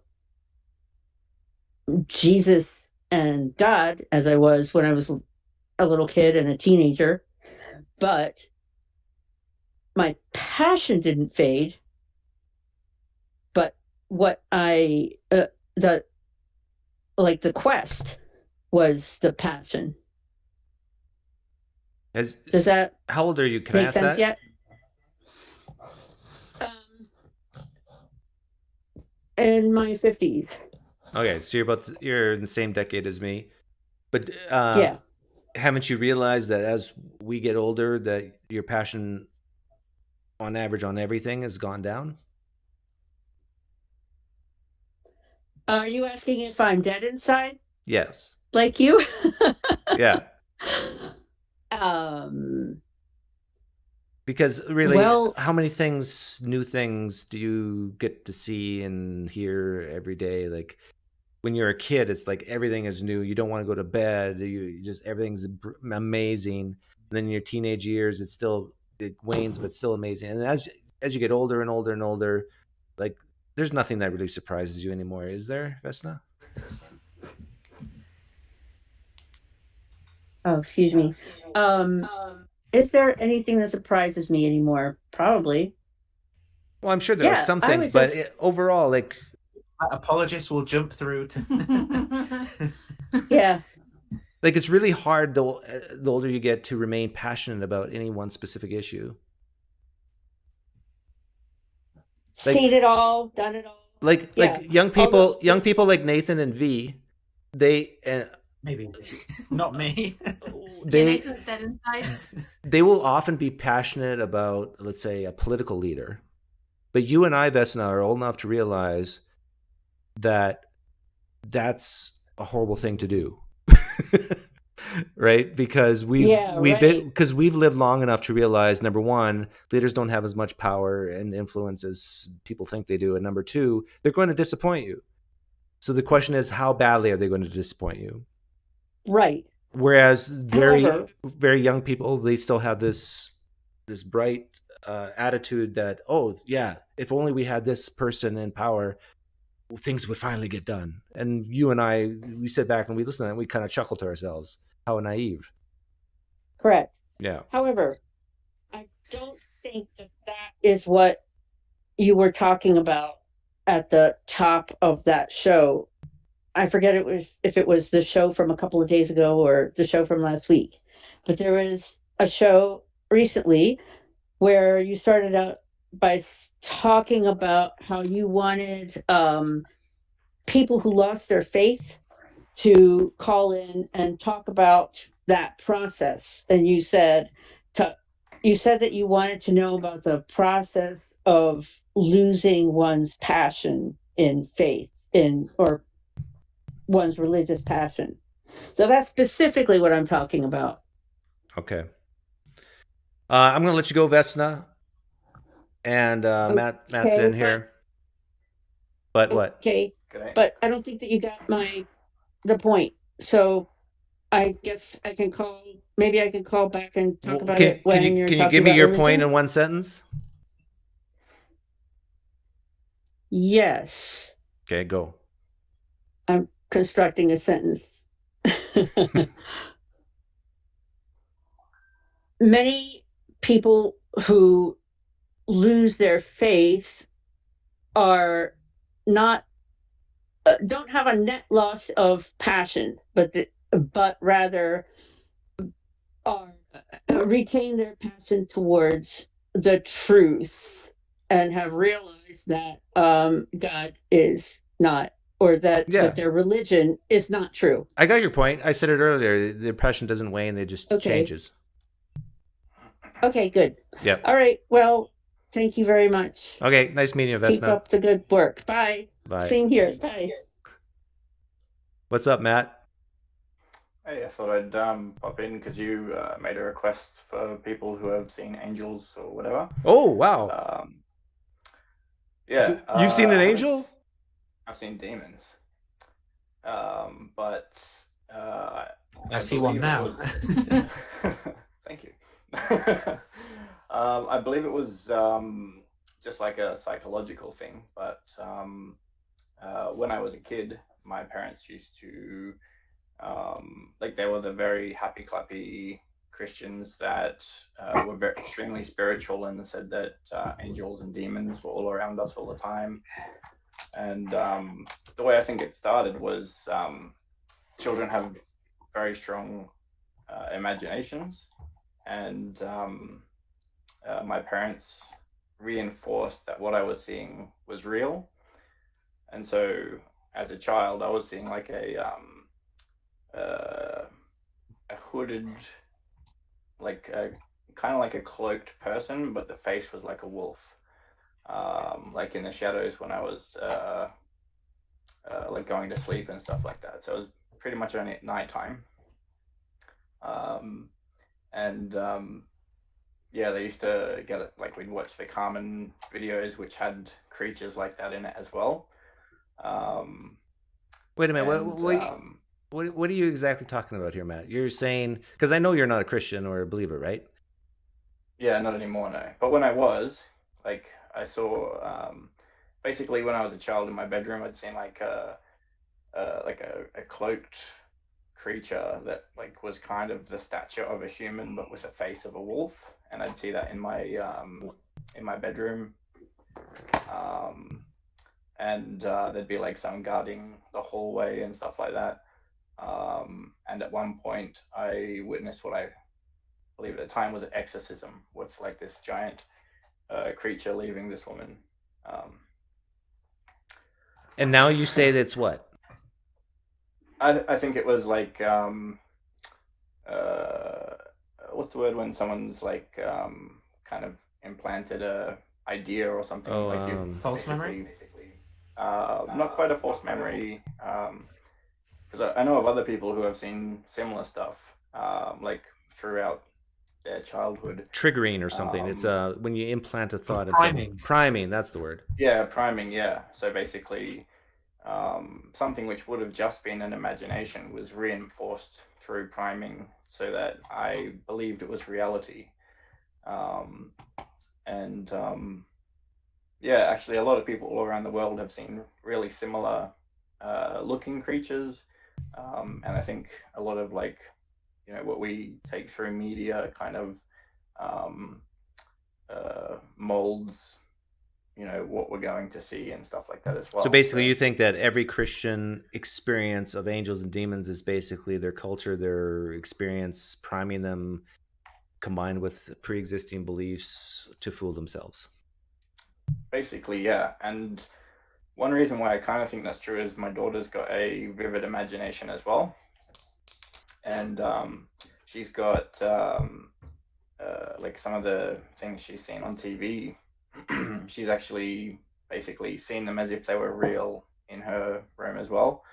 And so I did the opposite of what my parents did, and instead of saying that they are real, I you know, helped her realize that this is just your imagination sort of thing. And yeah, seemed to work. You're a heck of you're a lot stripping better. her of all the excitement and passion in life, and you're becoming a naturalist. You're teaching her to become a naturalist so she can be dead inside like me. Well, we actually run It's experiments on them. similar to that, you know. Right. So we Via synesthesia, so she similarly does a similar thing than that, but is an adult version.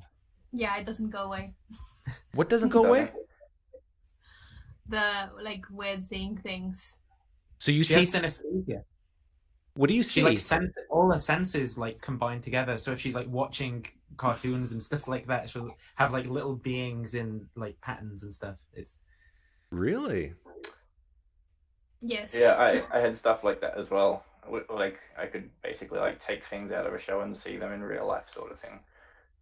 But that was like intentionally. But then there was the unintentional as well. Is yours intentional or unintentional, or? I think it's two different things. I think Nathan's talking about synesthesia, whereas this is a bit different, where you just absorb things and then they come into your mind and they can seem very real. That doesn't happen to me as much. When I was a kid, the thing that I obsessed over, that really scared me was 2012. Obviously, I'm a bit younger. Hey guys. The film 2012. Sorry. Yeah, no, finish your thought. Yeah, I was just going to say we got 5 minutes left. Now we'll get Doug Dean in here. The film 2012 came out when I was 10 or something, and I had recurring nightmares like for years until 2012 actually happened. Not yet. Well, doesn't that get gonna end? And I kept seeing like these images from the film like playing over and over in my mind all the time as a kid. Yeah. Doug. Yeah. Good to see you. I don't think you've ever been on. Don't think you've ever been on my show before, on video form at least. Not visually, no. So Doug's an expert here because you used to be, or still are, something. Tell people what you are. Demon hunter. Or maybe no. I was a psychotherapist and educational psychologist before I retired. So what piqued your interest to come in today? It's the left-right type of thing, and I think you are right of center. But I think one way of looking at it is, how do you treat your kids? Some parents treat their kids really hard, and some treat them very soft. Yes, yeah. Both sides mix their kids up and drives them crazy. So I think the middle is the safe ground, only because you're avoiding two bad things. I agree. I think I was thinking this yesterday when I was taking Nathan's test, and it's basically that what separates left and right is tough love versus soft love. And someone who leans right is okay with making people cry once in a while, whereas someone on the left would tend to say, no, you shouldn't do that, and they need a hug. And I'm of course making it maybe sound worse than it really is, but I really do think that's another basic difference, that and the tax question. Well, with the taxes, my question is, how much money in bulk form would you need for you to say, I'm retired, I'm not going to do anything else? Well, I'm on record saying I'll never retire because we need a purpose, and as soon as you retire, you die. So it's never enough. 1.5 million. No, it's not about the money. It's about being a purpose. But if someone had to give me an amount of money, so I have to promise never to earn any more money again.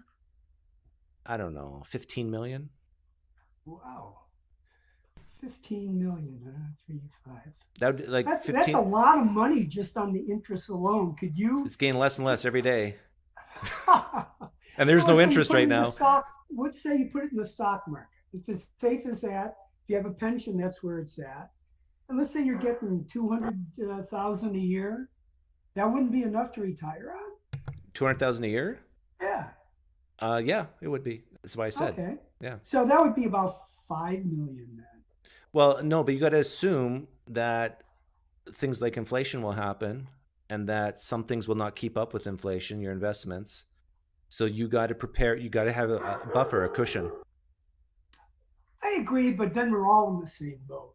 And then if Nathan will go down, everything will go down. And if Nathan gets his way, anything over a certain level, everything above a certain level is going to be taxed 80%. So I only get to keep 20% of it. No, you pay lawyers to get around taxes in that case. True. Yeah, we start trusts and Which would be trustees. you, wouldn't it? Aren't you a financial advisor? Yeah, that's what I do. I help people. Biden, I thank you, Biden, for a great 2021. A lot of people transfer their wealth into trusts and other corporations. Yeah. Are you a financial advisor? I thought you were a No, business I'm not a analyst. financial advisor. I'm a financial analyst. Analyst. Yeah, okay. Yeah. And the difference is I don't care what people do with their money, but they hire me to value things so they can transfer money or transfer assets. Kind of like that guy in Ozark, right? Which guy? Hey, Doug. Thanks for letting me join. I was just going to give you a quick update on your Norwegian Islam guy, the guy with the Quran. Yeah, you got 30 seconds. Go. Yeah, he was on Clubhouse yesterday. I guess he was just diagnosed with stage 2 colon cancer. So I wonder if Allah got pissed off at him. Yeah, for screwing it up, and then we lost everybody. Hey guys, thanks for hopping on. Oh, stage 2. Well, at least it's not stage 4. Stage 2, there's a lot of hope. So, Norwegian, if you're listening to this, all the best to you. I will read the chat now a little bit. Focus on that. Did you guys agree with me on that tough love, soft love theory? Because I do think it's true.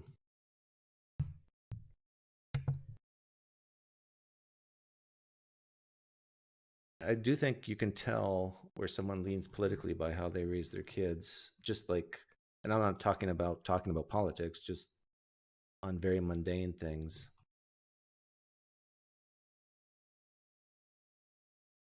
If you have a question, tag me so I can see it. I'm not looking right now. I'm doing something else. But I will look very, very soon. Tag me with a complaint or a question. I like complaints. I always send them to the head office in Wichita.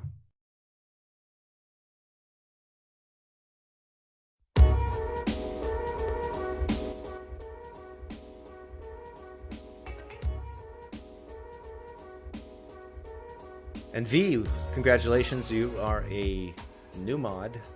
1 of 8? 9 maybe? Doug, you are a libertarian in the ilk of Friedman, Ron Paul. Maybe.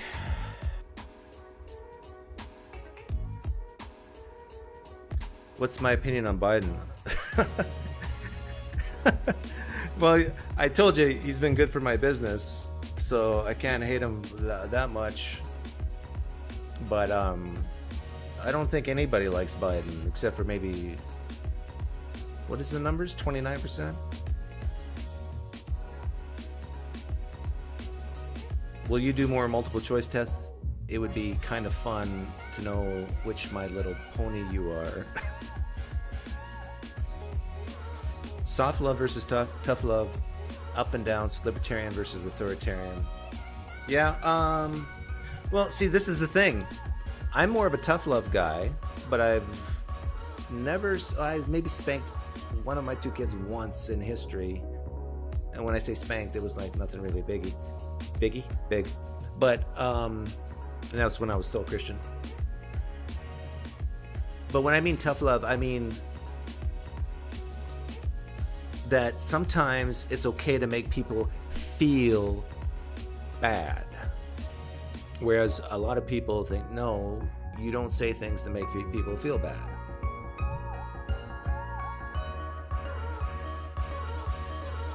You're left of center when it comes to social morality, but right of center when it comes to money. Well, and more than just money, like the whole rights versus responsibility thing, rights versus privileges. Like, I really throw up inside when people demand their rights. Now, I'm not saying that they're wrong, but I'm saying that my instinct is to emphasize privilege, not privilege, what's the word? Responsibility, that's the word, over rights.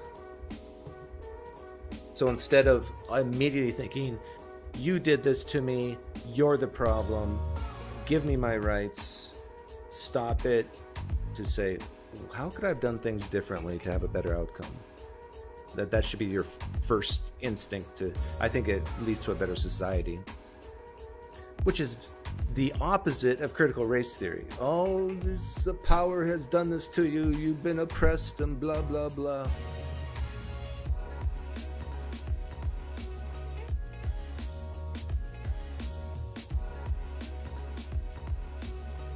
Because I'm not against authority. I think authority can be a great thing. But I'm a big believer in questioning authority and not give them, like, always question them, no matter who they are. Give the people what they want. Make me I can't give make two moderators in one live stream. That would be a sin. I want this to be V's day. This is from henceforth, January 22nd, 2022 will be V Day. Not D Day, V Day.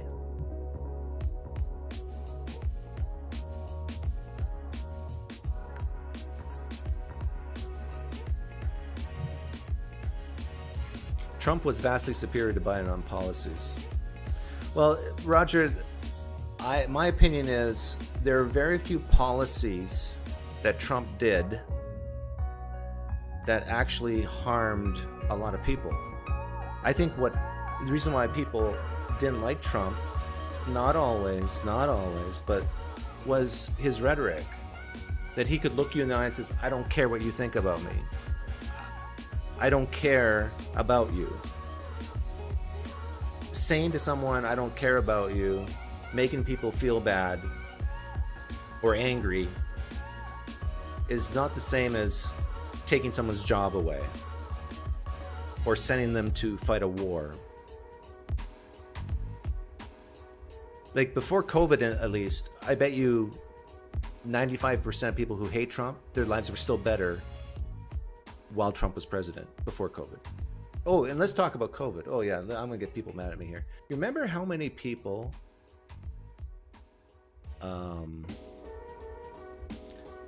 said that we need to get rid of Trump because of COVID, blah, blah, blah. More people have died from COVID in the United States under Biden than Trump. And then, now think about all the excuses in your head that you're playing through if you're a Trump hater and a Biden supporter. Think about all the excuses you're thinking about right now. Well, that's because of the atmosphere Trump left, and then because of all the Trumpsters are the ones who didn't get vaxxed. So the point is, it doesn't matter if Biden's there or Trump's there. Some people would just choose never to be vaxxed. Is that Trump's fault? Trump is actually saying be vaxxed. There's a lot of Trump supporters who have left Trump because he's saying be vaxxed. And the people who say things like, oh, Trump killed thousands and thousands of people because of his lack of doing stuff. I mean, to be consistent, you got to say that to every world leader who made one mistake with COVID. Come on.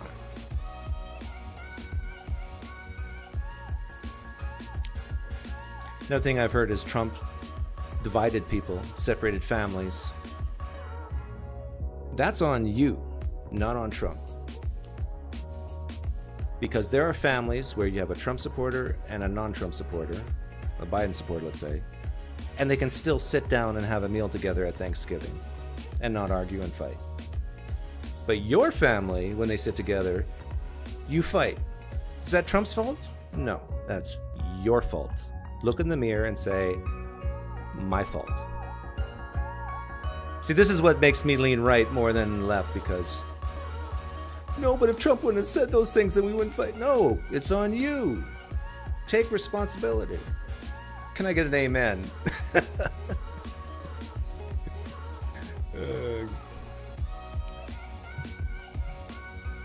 Trump downplayed COVID as if it flew. In the beginning he did, Ray. But as we got more data, as time went on, he started bragging about, oh, we got the vaccine and we will get it. You know, it's because of me. Remember that? I'm having fun now, so I'm just gonna let the music play.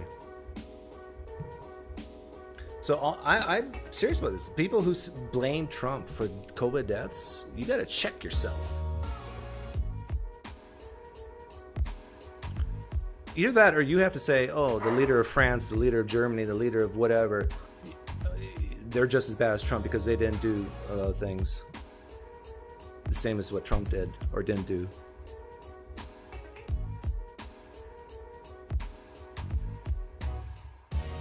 Yeah, everyone downplayed COVID. You're right, Truck Man. Now, COVID's what? 15, 20 times worse than the flu in death rates? So that was a mistake. But who knew in February of 2020 that information? No one. Or very few people. Maybe the people in the lab at Wuhan who made it knew. Oh yeah, don't give me that. That's another thing. When people are highly confident, oh, that's just a conspiracy theory. Conspiracy theories are sometimes right. And it turns out, I think it's going to turn out in when maybe, I don't know, 50 years from now when we're looking back and yeah, man-made COVID. Didn't come from what did they say? A bat? But we'll see. I'll probably be dead by then. Trump made me be very depressed as an American. Jeez, Travis, there's a classic example. If Trump made you depressed, that's not Trump's fault. That's your fault. No one can make you depressed. You make you depressed. Only the USA ignored COVID, not so in the rest of the world. How did the United States ignore COVID? It was on the news almost every day in early 2020. I know, because I was there. That's not ignoring it.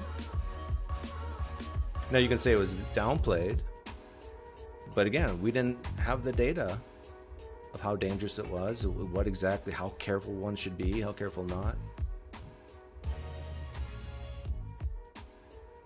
Now, if you lean like, what do you call it when people see, they always think they're sick? Hypochondriac. If you lean hypochondriac type, personality type, you're going to say, no, we don't know exactly how bad COVID is, so we need to lock everything down. There's people out there who react that way. And there's other people who say, well, we don't know anything about COVID, so why are we going to risk? It could be nothing. So let's just live our lives and react once we have new data. So it's the two different personality types of being overly cautious and being more risk-taking. Neither is right and neither is wrong.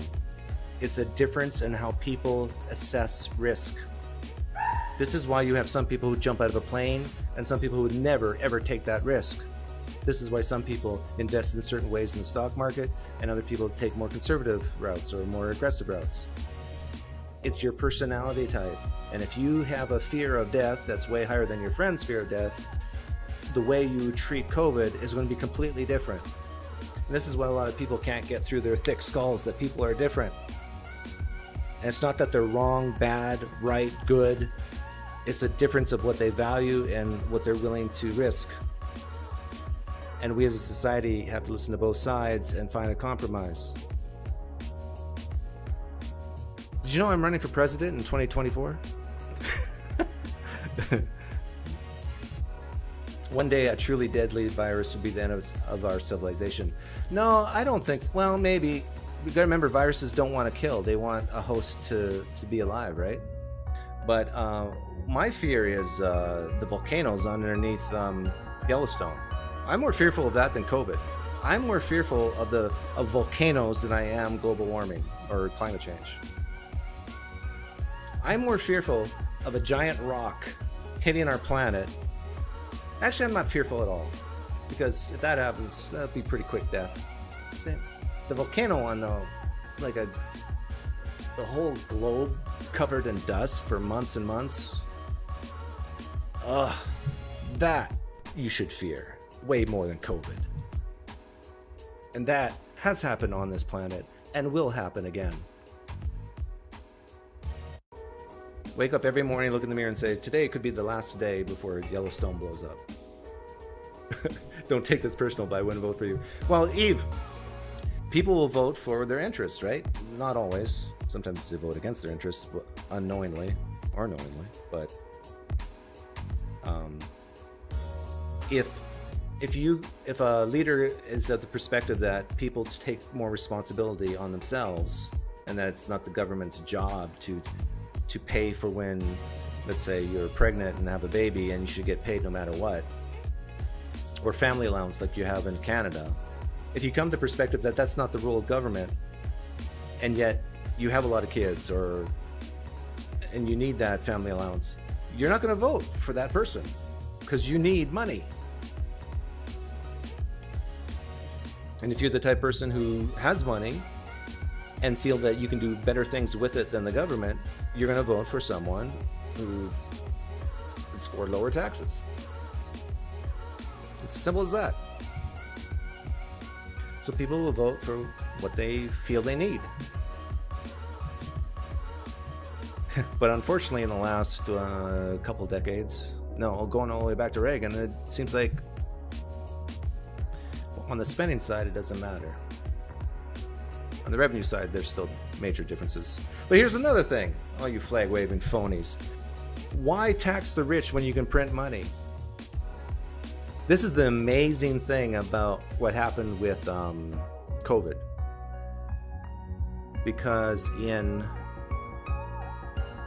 what was it, May of 2020 is when the Federal Reserve digitized in various ways and for various reasons $3 to $4 trillion. Immediate money. Immediate. You don't have to wait for it to be earned. So now here's the question. If you can get money by just printing it, why tax the rich? If you still feel you need to tax the rich, then it's about vengeance. It's about, I don't like it that they're rich and they don't like it they have so much money. Well, if everybody's needs can be supplied by just printing it, then why not do that? Get your vengeance out of the way. But the answer to that question is because of inflation, which we're now seeing.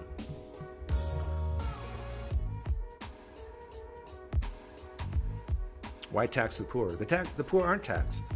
If you make under $30,000 a year in this country and you have at least one dependent, you don't pay federal income tax. I remember a friend of mine works for a defense company, made $112,000 a year, and he showed me his tax return. $112,000 a year,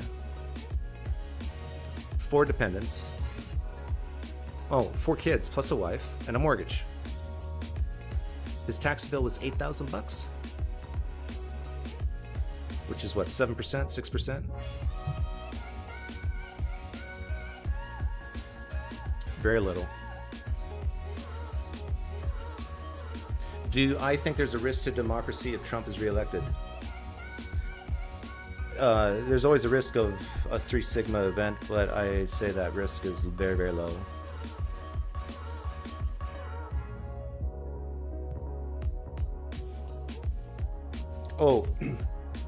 Speaking about the fear, like when people were fearful that Trump wouldn't leave the office or whatever, where he said things like,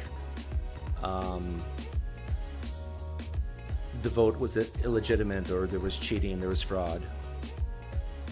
I don't know if you guys knew this, but Biden said something very similar just the other day.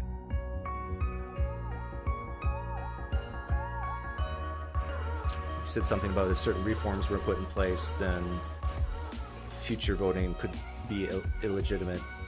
Now, he didn't say it the way Trump would say it, of course, because Trump is more theatrical. But it put the fear that our democracy is not a democracy, or our voting is not good.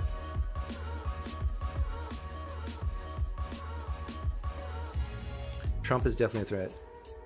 YouTube punk, you give way too much credit to the power of the presidency. Way too much credit.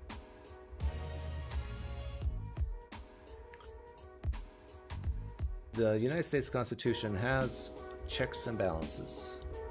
The real power of the presidency is voting in Superior Court judges. Executive privilege is one thing. That's a little dangerous at times. Doug is trolling at this time. Yeah, I am. I'm getting people upset. Freedom is a constant struggle. Black Panthers, women leaders. That's true. Do you think Trump's claims of voting irregularities were based on fact? No. There might be some facts in there, but...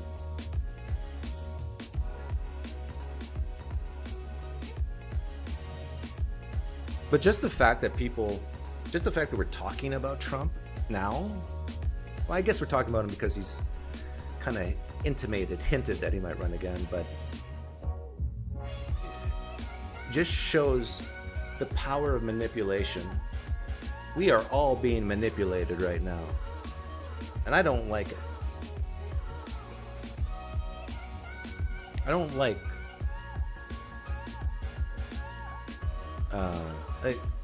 Trump's irrelevant right now.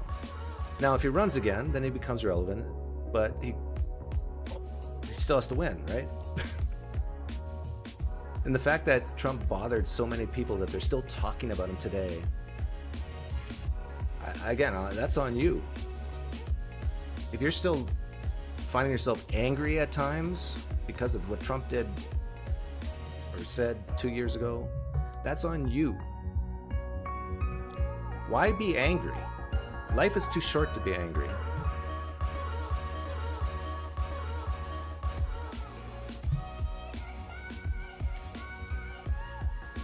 Do I think those false claims are impacting how elections are going to be counted next time? Maybe. So let's say there's an accusation of fraud that's not based on fact, but some people still believe it. If there's tighter regulations, tighter restrictions, or more safeguards, maybe that's a good thing, right? We want our elections to be fair, right? I'm saying this as a person who doesn't vote because I'm not a U.S. citizen, but so what if like we want things to be more safely regulated to make sure the election is fair and true. I'll just stop the music, but I'm getting sick of it. Yeah, Trump's irrelevant. Yeah, I agree, Zachary. Trump was amazing. What's the word? Someone who's good at being good at rhetoric. A rhetorician. What's the word I'm looking for? He was amazing at that. He's an amazing marketer. Trump was good at manipulating people, and he manipulated the left even more so than the right through anger. And some people in this live stream chat, I bet, allowed him to do it to them. Shame on you. If you had at one point in your life anger against Trump, you allowed him to control you. Take control of your emotions. Don't let this guy do it for you. Rhetorician. How do you say that word? Do it phonetically. Rhetorician. How come I can't say that word? Trump was amazing at merch. Yeah, I should get the home office in Wichita to hire Trump to do my marketing for me. Yeah, Trump triggered the left, and that's the left's fault for letting him manipulate them into anger.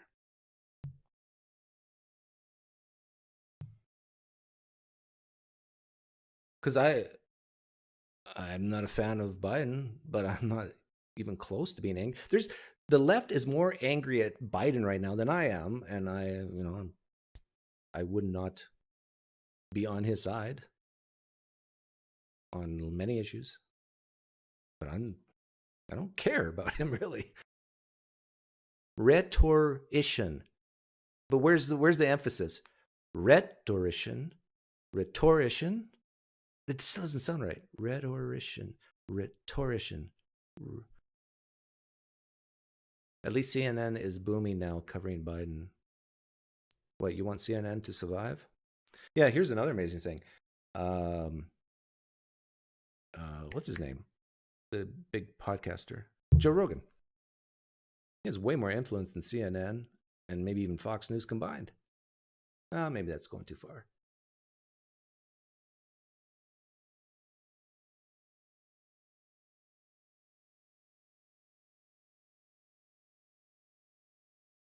Trump and his ilk will continue to screw this country over and erode our rights. Which rights do you think will be eroded? You angry at Biden? No. I just said I wasn't. Or maybe you're talking to someone else.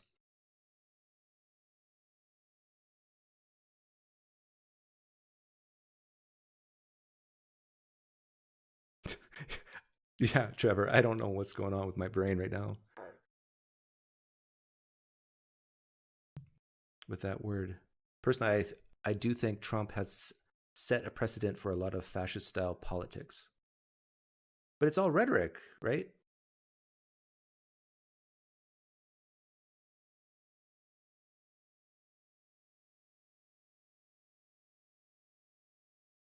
But the left in the US are also morons. Oh, we got a Brit calling basically everyone in the US morons. Hey, don't take that, or you Americans. You get on Nathan.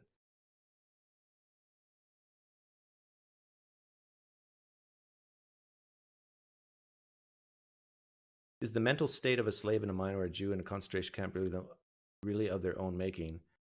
Oh, good question, David Friskin. You know what? When you asked that question, I thought of a movie. A movie popped in my mind, but I forget the title. A Beautiful Mind? No, that's not. What's that movie about a Jew in a concentration camp, and he chose to make the best of being in a concentration camp, and he had a kid. What was the name of that movie? And I think he won an Academy Award for it, right? Or not an Emmy. Golden Globe. You guys know what I mean? So even in that, that's a very good example. That's an extreme case example where it's extremely difficult to not blame others for your mental condition. But you can still find people who can do it. Not saying everybody can do it.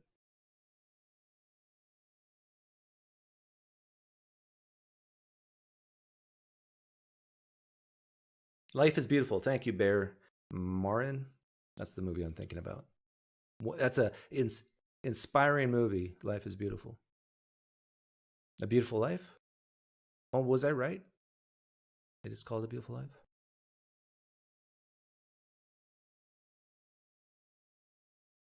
And a lot of this, I do think, the view of politics comes with age. Like I was saying to Vesna. Like if you're over 50 years old and you've seen presidents come and go, you become more numb to thinking a president's going to do something very, very good for a country or very, very bad for a country.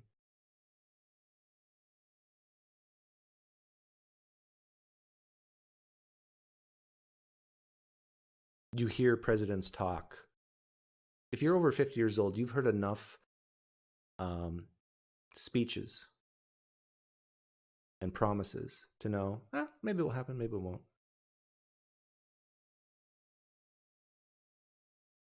You don't hang on the words of these future leaders, future presidents like you do when you're younger.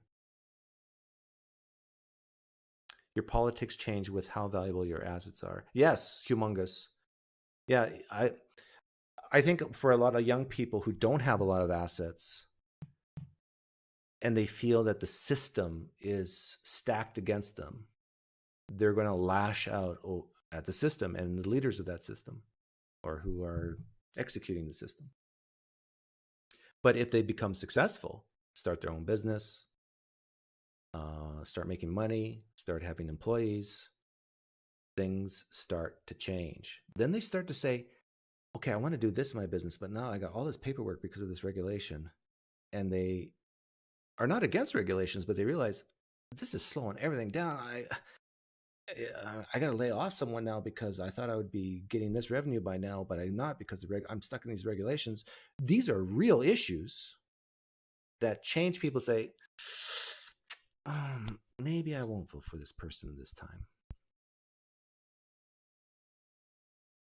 Does my asset look big in this portfolio? Good one. 500 Pine points to you, Trevor. It's good to have comedy when we're talking about politics. No, I don't read books. The Not So Discreet Wolf. I have not read Marx's books.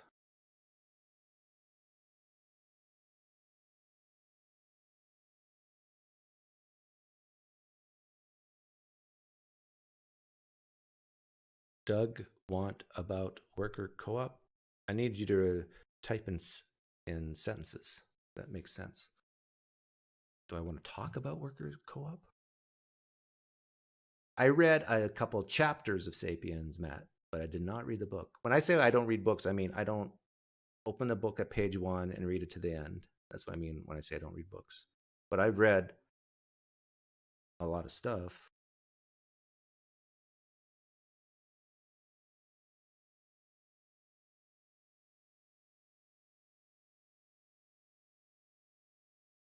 Yes, Ray. But I'll bet anybody.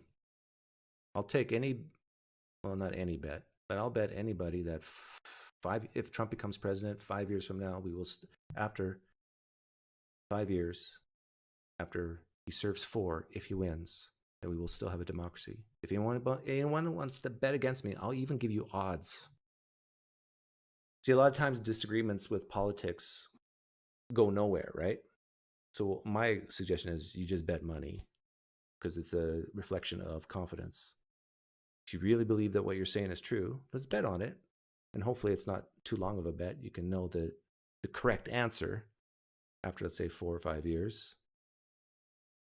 Like, for example, for people who lean Biden or used to lean Biden, if I were to have made you a bet in mid-2021,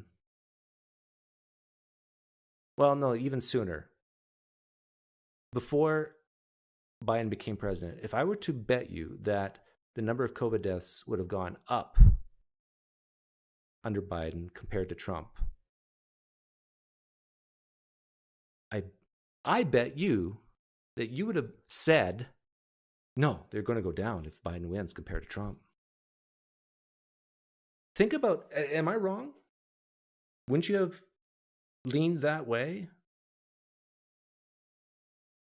And you would have lost that bet.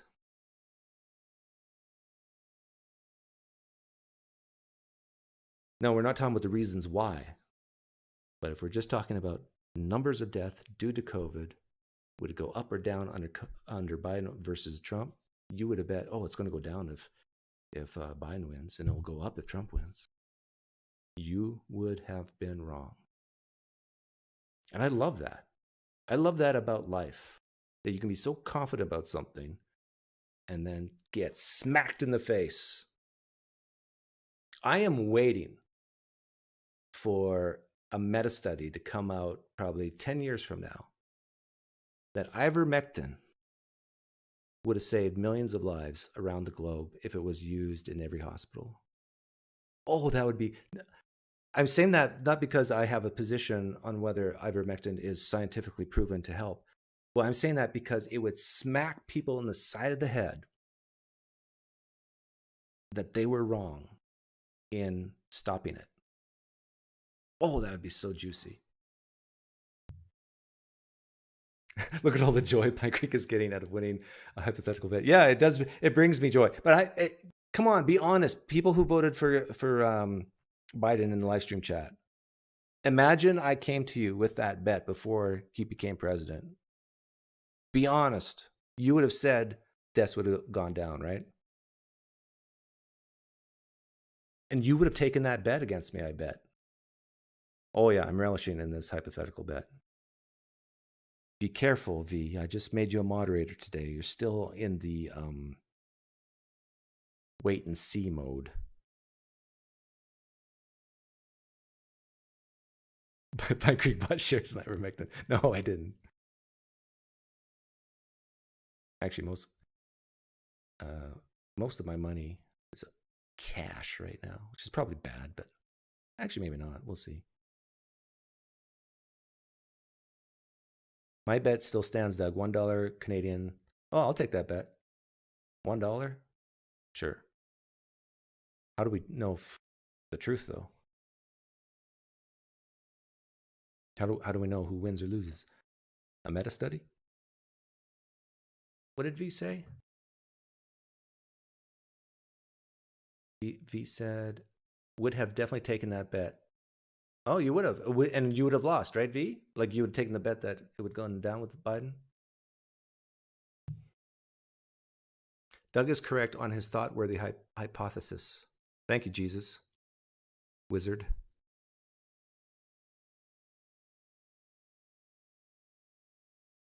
Do I have any views on universal basic income? Is that what UBI stands for?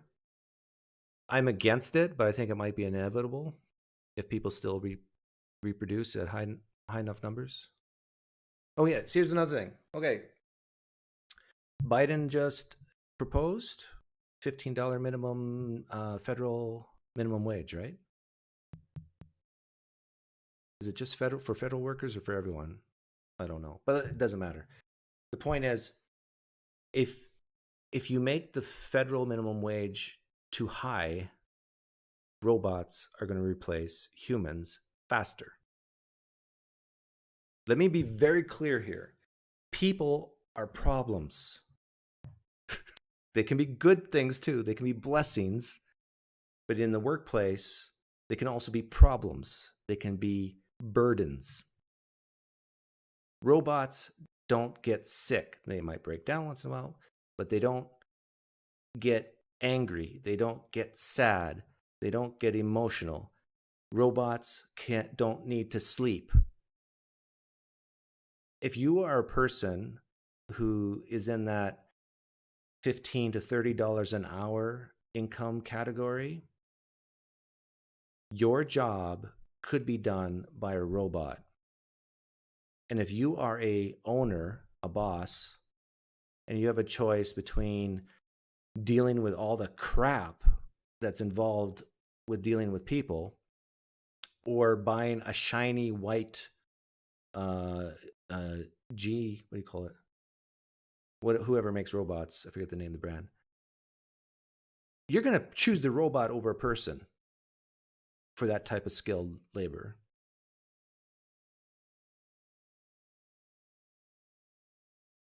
So be careful what you wish for when it comes to things like minimum wage, because you might end up destroying jobs. I think everybody knows this, right? I'm not saying anything amazing. So then, what's going to happen next is governments are going to say, okay, there's going to be a robot tax to help pay for the welfare and the food stamps of the people who lost their jobs from robots. And that will lead to universal basic income. Basically, everybody gets a paycheck so they can eat, sleep in a house or apartment, whatever, and have healthcare, basic education, basic healthcare. And we got to hope that there's something in their life that gives them hope, meaning, and purpose, that they don't go around and killing people. If robots could have replaced humans, then they would have done so already. They have replaced humans already. Have you not seen those videos of Amazon in those warehouses? The question is to what extent and how far it's going to go. But robots have replaced people already. That's a fact. And it's also a fact that humans are a problem.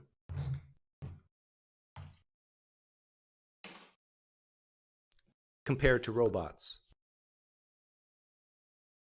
Now, the jobs that can't be replaced by robots are the creative jobs, right? But even then, who knows? With AI, it's like Doug is defending the moochers at the top. No, what I'm doing is I'm pushing back against the haters of the top. It is a very rational thing to do if your goal is to maximize profits, which is not the same thing as hurting people, if that's your goal, then it's very rational to replace humans with robots if the robots can do the job better for cheaper. I thought minimum wage would cut jobs when it was introduced in the UK. I was very wrong. But we're still in the very early phases, Ed. I think we probably won't know the impact of robots on workers probably until, I don't know, another 50 years. Like there's robots who can flip burgers and, you know, thinking about replacing them in McDonald's, but it's not really taken off yet. But even the kiosks, like there's kiosks in McDonald's. That's a form of a robot. And if you know you just want something regular off the menu, I tell you, it's easier just to press a button than actually have to communicate with a human and make sure they got your order right. You are now in control of your order. And so you need maybe 1 or 2 less people in the front till of the McDonald's. Are you going to watch Digital Gnosis's live stream? Is it going live again? My spouse seems to think sex robots will replace them. How did they guess? Yeah, that's another thing.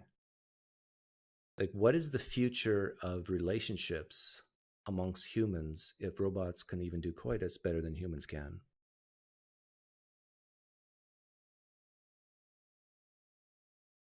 Like, you know the story, what's the saying? A woman needs a reason to have coitus, but a man just needs a place. Isn't that the saying? Something like that. Like if you think about all the work that some men have to go through to get coitus, you know, I'm thinking flowers, dinner, movie, all those stereotypical things. Why go through all that if you can buy a robot for $9.95 on Amazon? Doesn't take very many dinners and movies to pay for that $995 robot.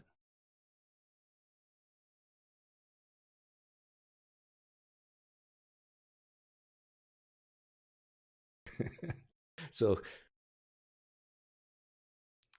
oh, I was about to say something, but even I had a filter there. Nobody should work 40 hours plus a week and still not have enough to live. Well, where do you get that from?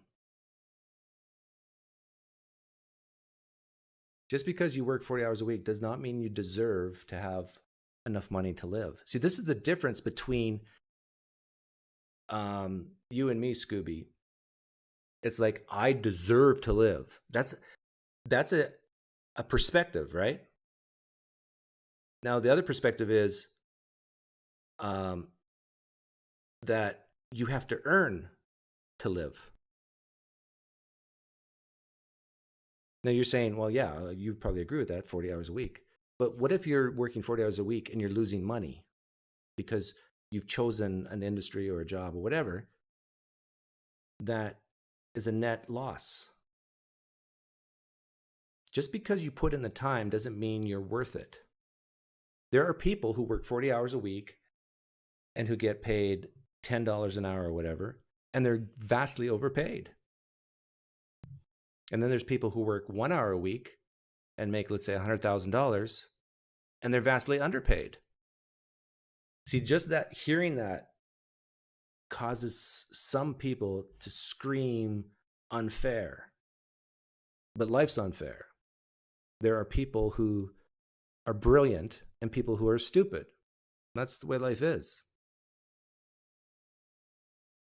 Most people are neither. The vast majority of people are neither brilliant nor stupid. If you weren't worth it, they shouldn't hire you. Yeah, it's true, YouTube punk, but sometimes it takes time to figure that out, right? And by that time, a boss has lost a lot of money on that worker that they then fire.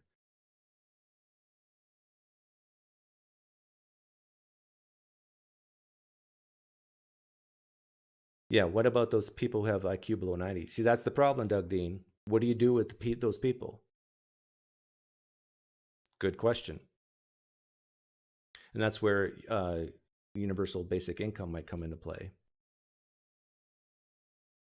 Like, this is very tough language that I'm saying. This is tough love. But people with, let's say, well, maybe 90 is too high, but definitely people with IQs of 80 and below, they are a financial burden on a society.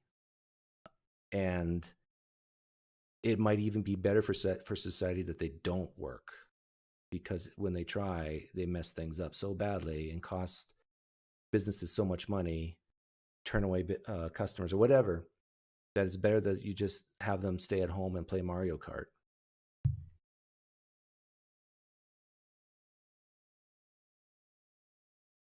Doug is supporting slave labor here. No.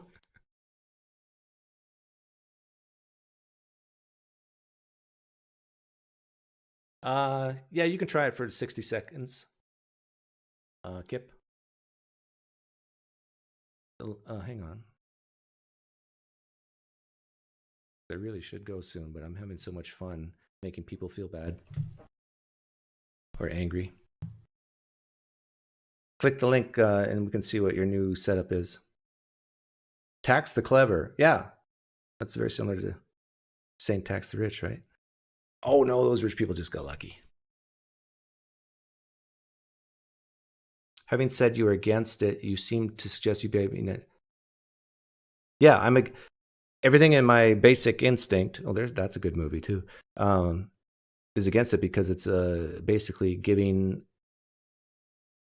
you're rewarding people for something they haven't done.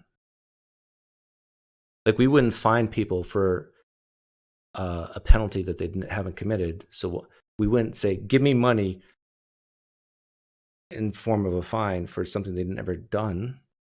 So why do we give people money for something they haven't done or earned?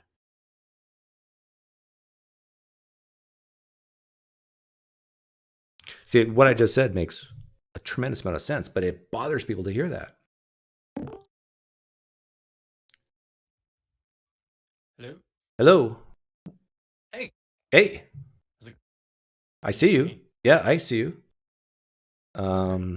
What's new? It's a little dark, isn't it? Oh, we moved my 22-year-old into the basement. Oh, that's good. So we had tenants down there, and they moved out. So we put him downstairs, which is exciting. Yeah, and that way it's harder for him to steal the keys of the car, right? No, the 22-year-old. Oh, yeah, not the 16-year-old. Okay, yeah, it was the 16-year-old that was the troublemaker. Right. Yeah. So we've got a ton of new space, and so I'm doing some new things in my study here. Yeah, it is a little dark, but you do have the books in the background. Dark. That's important, right? What if I mean, is it better if it's, oh no, because then the light's up there, right? No. Yeah, no, that's worse. What if I go over here? Is that better? Yeah, that's better. Yeah, you always want the light in either in the, like, I've got yeah. Either it has to be right in front pointing down, or it has to be coming on the side, but never behind. Yeah. Or you just get a desk lamp. That would help. You can just go online to Amazon. We're over here now. Amazon, great company. Great founder and CEO. Oh no, he left, Bezos. But yeah, you can get like a YouTube creator kit. It comes with 2 stands, 2 lights, a green screen, all for like $115. Yeah, made in China. I don't know if I want to spend that much. Oh, $100 on 2 lights? No, but these are like white lights. I have a legendary reputation for frugality. Oh, I like you. Are you Mennonite? No, originally German Baptist. So German Mennonite, close enough. They were pretty close. So I mean, don't know if I like that. You're a saver, not a spender. Although all those books behind you would say that you are a spender. Well, I mean, those were. I honestly didn't buy a lot of those. So many of those, when Oh, you stole them. When you're when you're a teacher. Yeah, I know. You get sent books to review, and you get you can pick up books to try out as textbooks. Publishers will send them to you for free. So colleagues give me books. Libraries, like colleagues' libraries, who they cleared stuff out and said, I don't want any of this anymore. So there's lots of ways to get free books, which is why I haven't been in a university position for a while, and I haven't been able to get many new books recently. What do you actually do to make money? So besides your now, dancing career? Yeah. I'm between jobs right now, actually.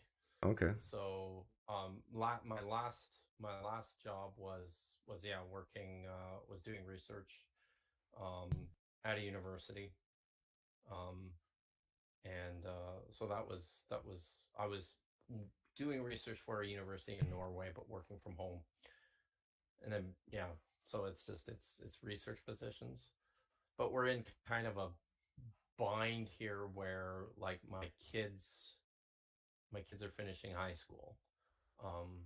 We don't want to move anybody, so we're kind of stuck here for 2 years, until everybody's done school.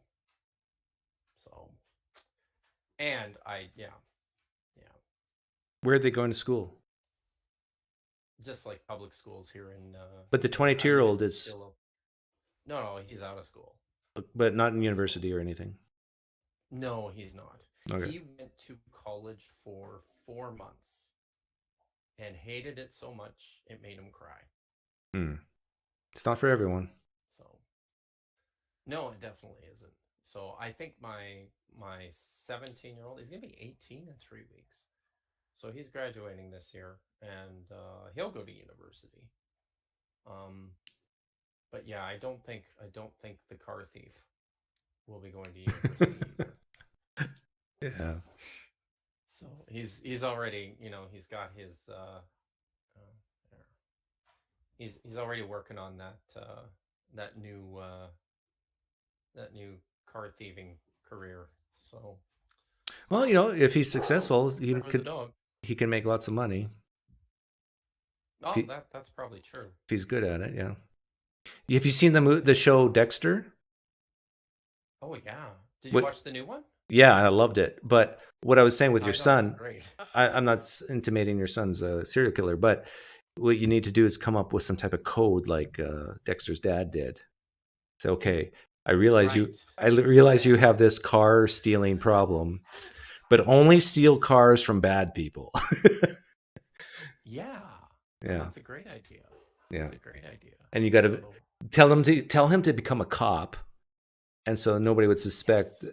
Oh man, I shouldn't even say this. And he'd have access to all the bad people files. Yeah. And can and he can go steal their cars. Only steal serial killers and pedophiles' cars or something like that. Yeah, absolutely. And then you could say you have my blessing, son. Just and the number one rule is don't get caught. You're writing the script for me here, Doug. That sounds perfect. Yeah. So cool. Yep. So, looks good. Well, I think I definitely I might put at least a lamp here, maybe just right here. I could probably do that. So it would help with the lighting because I'm not spending any money. You might want to invest in a different camera. Is your camera? So? What camera do you use? It's a Logitech camera that I actually got from Dr. Josh. I have another one too. A 950 or what is it? Do you know the number on it? No. Because Logitech's usually pretty good as a cheap streaming camera. On the front, it just says HD 1080p. So. Oh, that is a good camera. So then maybe it's your It might just be my connection. Yeah. Which I know is not great always. So. Yeah. Anyhow, I want to go soon, and there's people still hounding me in the chat about the topics we've been discussing. Oh, well, yeah, all that stuff. Yeah, it's fun. All right. Take care. See you later. Yeah, he needs better lighting.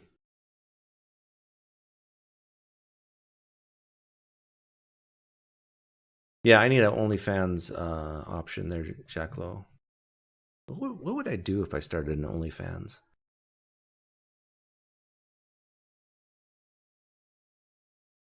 Oh yeah, January 6th is another way you can tell the difference between someone who leans right and left. If you lean left, it was like one of the worst days in history of the nation. If you lean right, it's like, it wasn't so bad.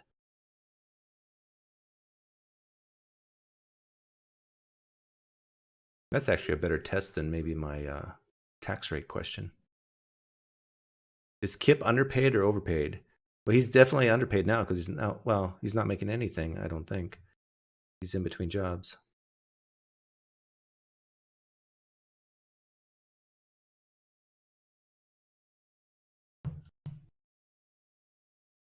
Yeah, Dr. Josh is digital Hammurabi.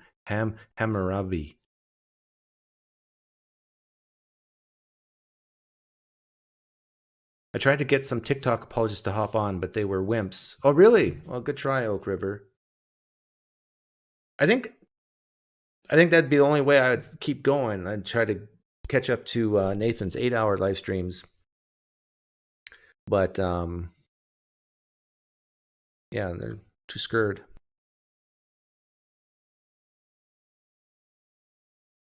Bob Smith. WTF, they invaded our capital. So what? They invaded.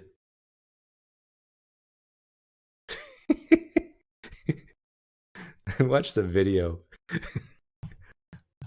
Walking happily through the thing. Sure, there was some like troublemakers in there. I'm thinking of the one guy with the bull hat. And yes, one unfortunate. Was it 1 or 4 deaths? But yeah, I'm not saying it was good. I'm just saying, compared to what's your comparison? Like, it reeks of tribalism, right? No, I never quitted Joystick. I played the music and I scared people away, and then they don't realize that whenever I play the music, they think, oh, the end's nigh, so they leave. 6 people died? Oh god, that was 4.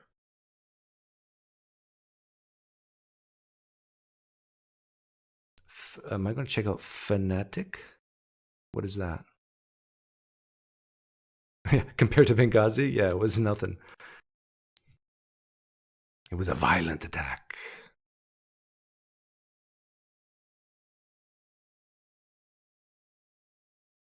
Yeah, it was. But was it worse than some of the BLM protests? Like, it's very hard for someone who leans left like Bob Smith. Bob Smith, is that your name? Like, if you can get a guy like Bob Smith to say that BLM protest was worse than January 6th, like, it's next to impossible, right?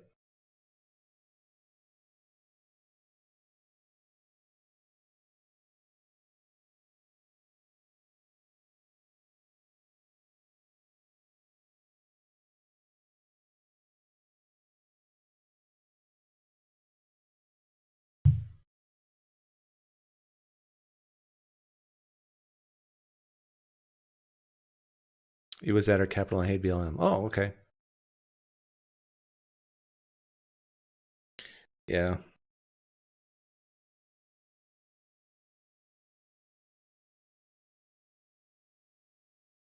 It's like, does having it at the Capitol make it that much worse? Does it matter the building type? Capitol's precious.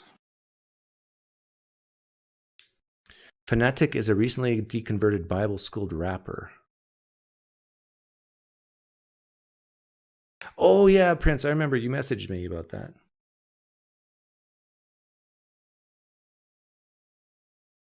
"97% of the nationwide BML protests were peaceful. Would you be curious to know if 97% of the people on January 6th who entered the Capitol were peaceful as well?" Ooh, bet you it is close to 97%. There's always, it's like human nature is human nature. You always have 3% of people that are crap. Doesn't matter if you're left or right. Yeah, I think that 3% number's close. You always got 3% crazy people or angry people or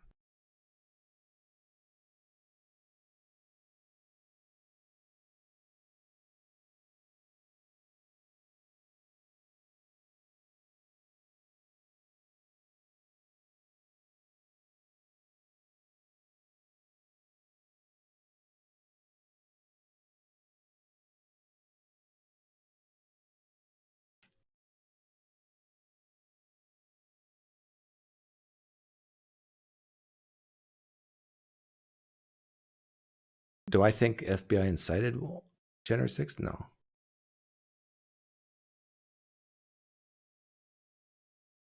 I think you have 3% of people who are crazy and nuts and want to cause trouble.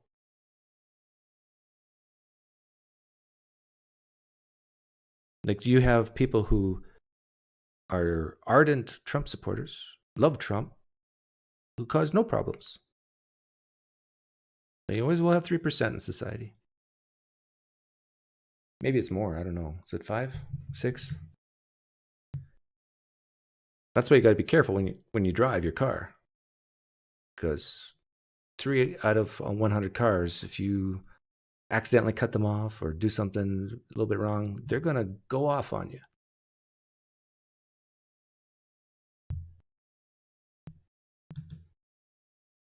You think it's 25%? I think that's high.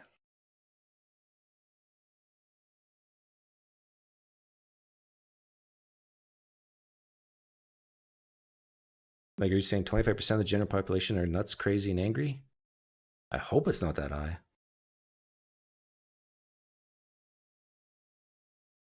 Then we're doomed. Well, we're doomed anyhow. Giant rock's going to hit, remember?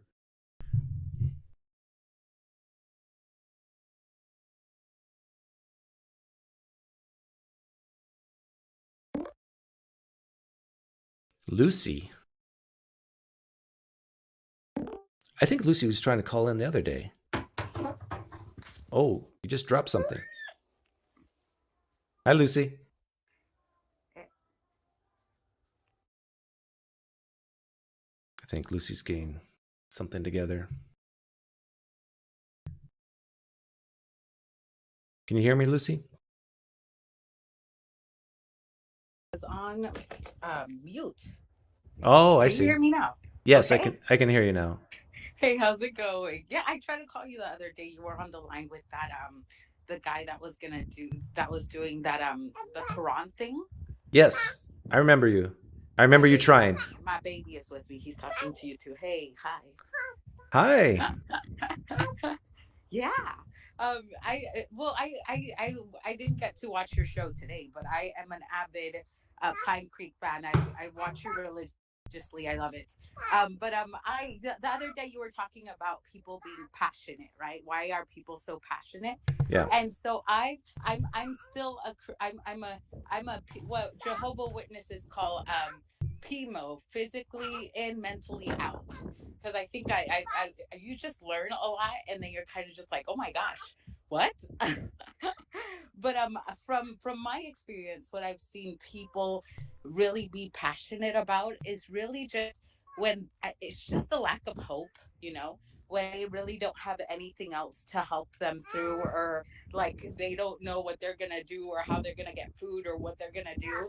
They don't have any other choice, I believe, than to trust in a higher being, or that God's gonna be sufficient for them. And so no matter how much cognitive dissonance there is, or their kid is dying of cancer or something's going on for them, it's really just that hope and that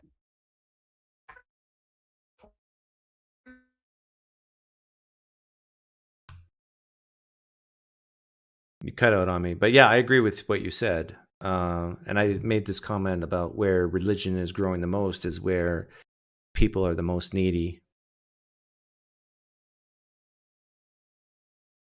Try saying something. I can't hear you.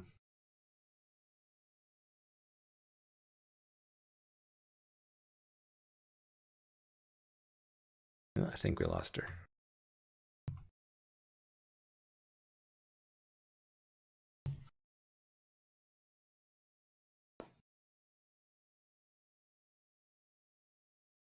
Oh, thank you for the donation, my one black friend.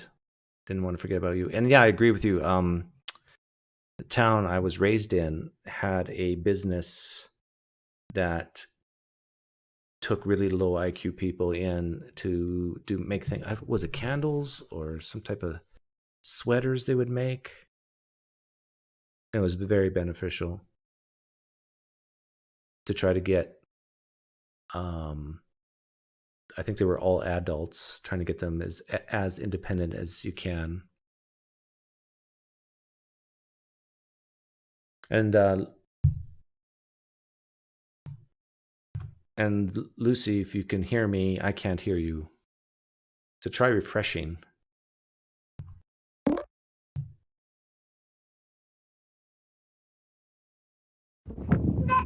Hey, you're back. Hello? Yeah, you're back. There's two of you now, but that's fine. Can you hear me now? Yes. Okay, I just had a bad. Where did I end? You basically said that the reason why people are passionate is because they need this hope, and because they either need money or shelter, clothing.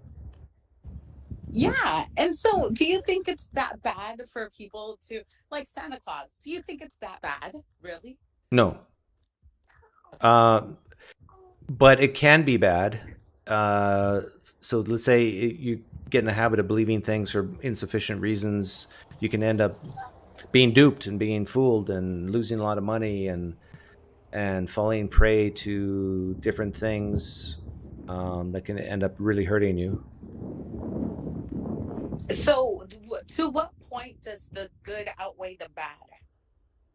That's a good question. Like, I think a lot of progressive type Christians who just want this concept of Jesus is love, love, love, and maybe hope for a heaven when they die. But all the other stuff, they really don't believe in the Bible. That's pretty harmless.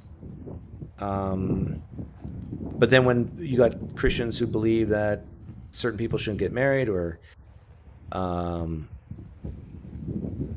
that certain people are going to hell for acting in certain ways, and it makes other people feel bad for hearing that. I don't know. It's a fine line. And then you got the extremists that think people should die if they're not Christian or not Muslim. Like Steve Anderson, but he got his YouTube cut off. That he was my favorite, but whatever. Oh yeah, Steve Anderson's a good example. So it's really interesting because I grew up in a really conservative Christian home, you know. So it was, you can't wear pants because it's considered worldly. You can't put on makeup. You can't do this and that. But I'm from the island. I'm a Caribbean girl, you know. And so we danced in church. Like church was like full of merengue, and it was really you know. And so you're not Trinidadian, are you? Huh? No. I'm from it's in between Cuba and Puerto Rico. Okay. Yeah, and so but it was full of music, really upbeat, really and we're very like happy go lucky, very spunky, very like women are super independent and super out there. And so it was very interesting moving to America when like women are taught to be very submissive, when a church is supposed to be very serious, when the music is very solemn and very boring, and then you feel like if you go to a Pentecostal American church, it would be more like what you're used to, I think. Well, you know what, we are Pentecostal. We did go to a Pentecostal church, but the Hispanic Pentecostal church, especially like if you're in Mexican or like Central American, everyone varies, and so they're still very like they clap and they might shake around and stuff, but they don't dance, or they don't like really upbeat music and stuff. So But you know, the danger in the type of Christianity you come from, I think, would be the Pentecostals put a lot of emphasis on their leaders. And so if the pastor starts telling, no, I don't think you should take this job, I don't think you should marry this person, this is the man of God telling you, you know, I have a word from God, that can be very dangerous. Well, my parents were pastors, and it got to a point where people would start being like, no, you know, God told me that you're a bad pastor and I should be the pastor now. And this is the beauty of Pentecostalism, that you don't really need to be like a scholar, or like you don't have to have credentials. You could kind of just start your own church in your backyard or in your garage, and you're all set. And so it's really interesting because people get to decide what is a sin and what is not, you know? And so I think I got called a prostitute.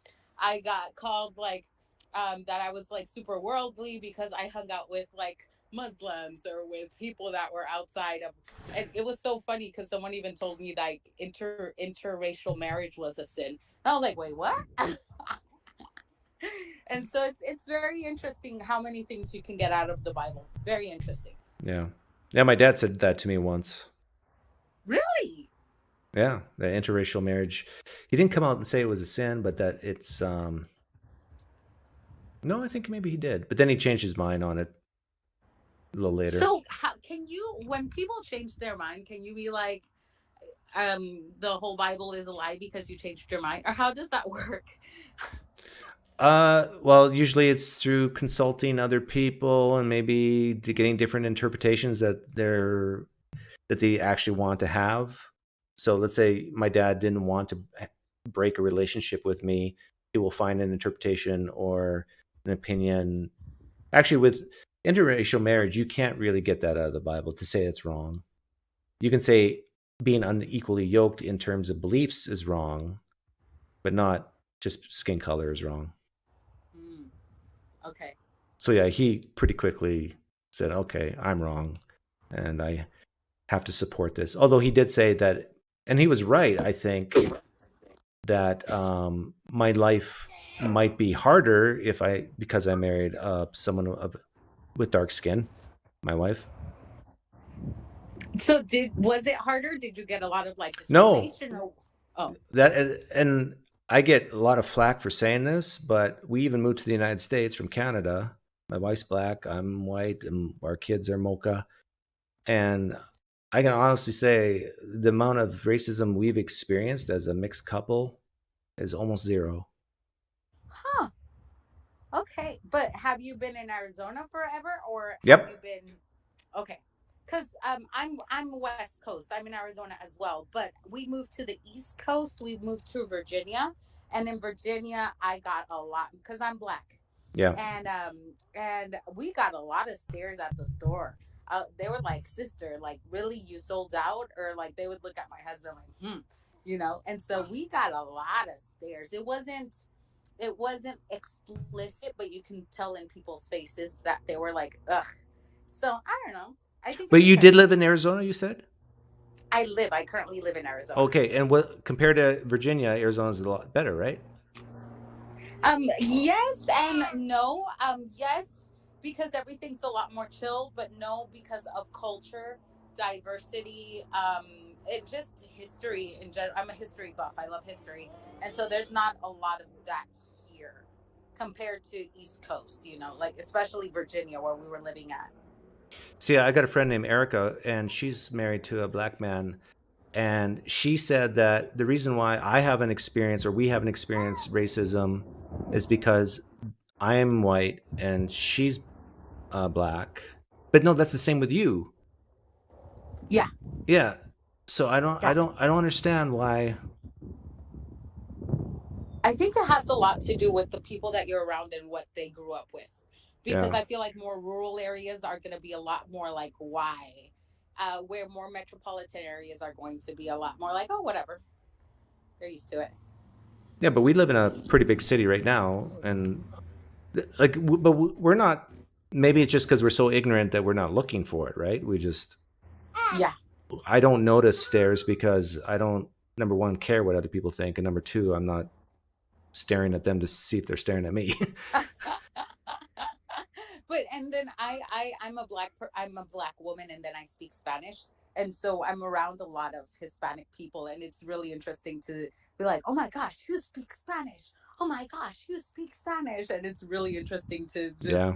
It's all the time. It's like, oh, okay, when. So So we'll get over it. what's the worst experience you and your husband have had, or you?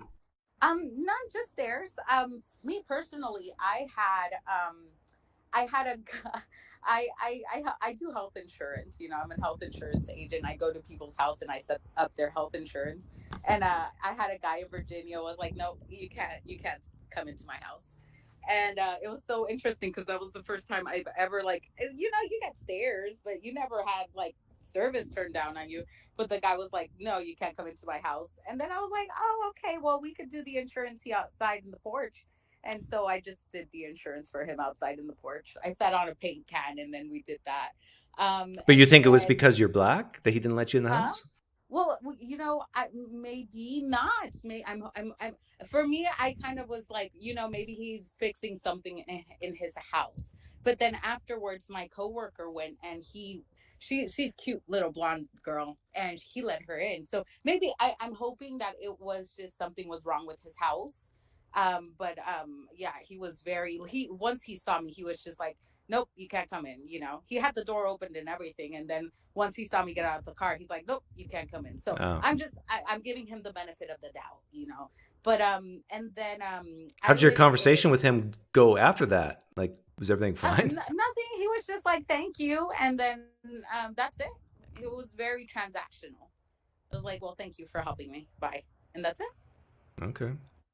And then I got pulled over by a couple of cops one day. I was getting some almond milk at the store, and I had just gotten out of just gotten out of school, and it was like 10 because I was working full time. I was going to university full time, and I was getting almond milk because I'm so bougie, and I was getting almond milk, and then like 3 cop cars surround me, and I was like, wait, what? And they're like, get down. And I was getting on my bicycle, and I was on a green bicycle, and I guess so they just start questioning me and harassing me like, where'd you get your bike? Show me the receipt. Is this your boyfriend's bike? I was like, no, it's my husband. It's not even my husband's. My husband. And they just started like hassling me, and they were like, you know, it's your bike. You know, it's your bike. And I guess at the end they were just like, okay, we're leaving, you know. But they like dogged me, they harassed me, they were just like I had killed somebody. And then luckily this other cop came up and he was like, oh, you know, sorry, ma'am, I know that you're scared, but we were just looking for someone that had stolen something and they were on a green bike and we just thought it was you. But I was just like, you could have told me this before you harassed me, you know. But it's just it's things that I give people the benefit of the doubt of maybe you guys were just stressed out, but then again I'm like, crap, it sucks to be black. Yeah. But Yeah. that's stuff. It's life. Like, I've taught my kids to get to know cops, get to know business owners, so they Yeah. once you do that, everything changes. So Yeah. like if one of those cops knew you, oh yeah, hi Lucy, how you doing? You know, Yeah. it would have been completely different. And like the neighborhood we live in, there's like 2 or 3 cops who live in our own neighborhood. So even if they don't know us, if one of my kids were ever to be pulled over, where do you live? Oh, we're neighbors. It's like, but then again, think about the people that don't have that opportunity, Yep. you know, or that, you know, and so it's just, or don't have social skills to go ahead and go and meet everybody, you know. So Yeah. it just I really want to be like, oh, racism doesn't exist, or it's not a thing. But then again, I live it, and then it's like, oh crap. Shoot, Yeah. darn it. But it's okay. It's part of the show. I can't really change it. So you just go with the punch. I love your attitude. Part of the show. That's a good way to say it. I tell my daughter too that life is sometimes like a game, and you got to jump through hoops. You got to do certain Yep. things, and that's just the Yep. way it is. And if you don't feel it's fair, like that, so what? Like that's, And then life will never be fair yeah. to nobody. You could be rich and have horrible illness. You could be poor and have the coolest. It's never fair for anyone. So you just roll with the punches. Have you ever heard me say that, or did you just say that because you believe it? I just said it. Oh. Have you said that? I've said it on my show many times, the exact same thing. Oh. Life's not fair and it never will be fair. That's my motto. Yeah. So part of the show. Anyways, but you're awesome. I love your show. Keep on doing what you're doing. Well, thank you. I always love. I have so few females watching my show. I call each one a token. I know, because I okay. So I like sociology and anthropology, and religious, like being an atheist is like a luxury. You know, it's more of a man thing because men don't need community. You like whatever. I don't care if you're wrong, whatever. Mm-hmm. And then it's for richer people that are kind of set, because if you're poor, you don't have enough bandwidth to think of like the philosophical and like actual perspective, like the actual mechanics of Christianity, you know. And so it's just wait, do you call yourself an atheist? Huh? Do you call yourself an atheist? No, of course not. No, I live in a really No. Between me and you, are you an atheist? I would say a Gnostic. Maybe there's a supreme being out there. I just don't know about it, you know. And I love learning about people's religions, and I see how it benefits them. Like there's a book on death. There's a course by the Great Courses on death and dying, and they go into like the Shinto beliefs and different beliefs on death and how it helps people cope. And so I see the good in it. I wouldn't, I don't know. But you know, everything you said, I agree with, and I do call myself an atheist. Like I would say the exact same things you just said. There are some positive benefits to religion. I see that. Could there a God, creator God exist? Sure, but I don't live my life like it's true. If I were to bet on it, I'd say no. So I still call myself an atheist. Yeah. I think I call myself a Gnostic just to be safe, but yeah, living in a day-to-day era, I'm more of an atheist. But you know what would be really, you know what would be really cool though? What? For there to exist, I'm sure it does already, but a black female atheist who speaks Spanish. Oh gosh, no. And the problem is that I am completely and utterly tied to my community, right? And my community is so, there was a study that showed that Christians are more trustworthy, right? Mm-hmm. And so if people see that you're Christian or that you participate in church stuff and you do stuff, they trust you automatically. And for me, that's business. Like that's part of my money making, you know? Yeah. So I play the game and I'm just like, yeah, okay, wow, yeah, you know? And so but you know what's interesting though? I love shocking people once in a while. Well, more often than not. And if all the people that you've done business with in the past, who you've had good relationships with, if they find out later that you are an atheist, it would totally destroy their stereotypes about atheists. Yeah, just like there are stereotypes of a black woman speaking Spanish.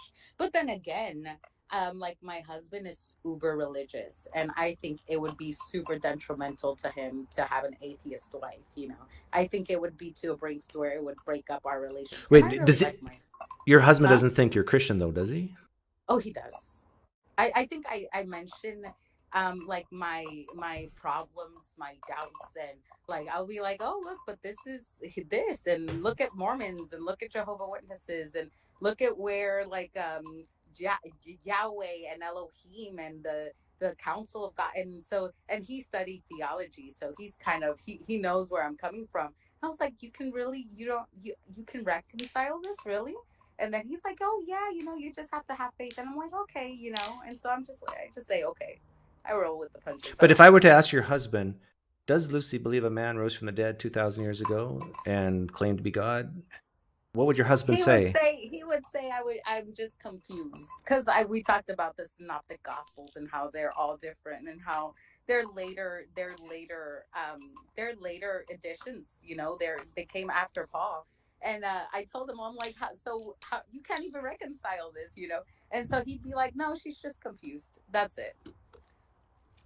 So do you think he's like praying that?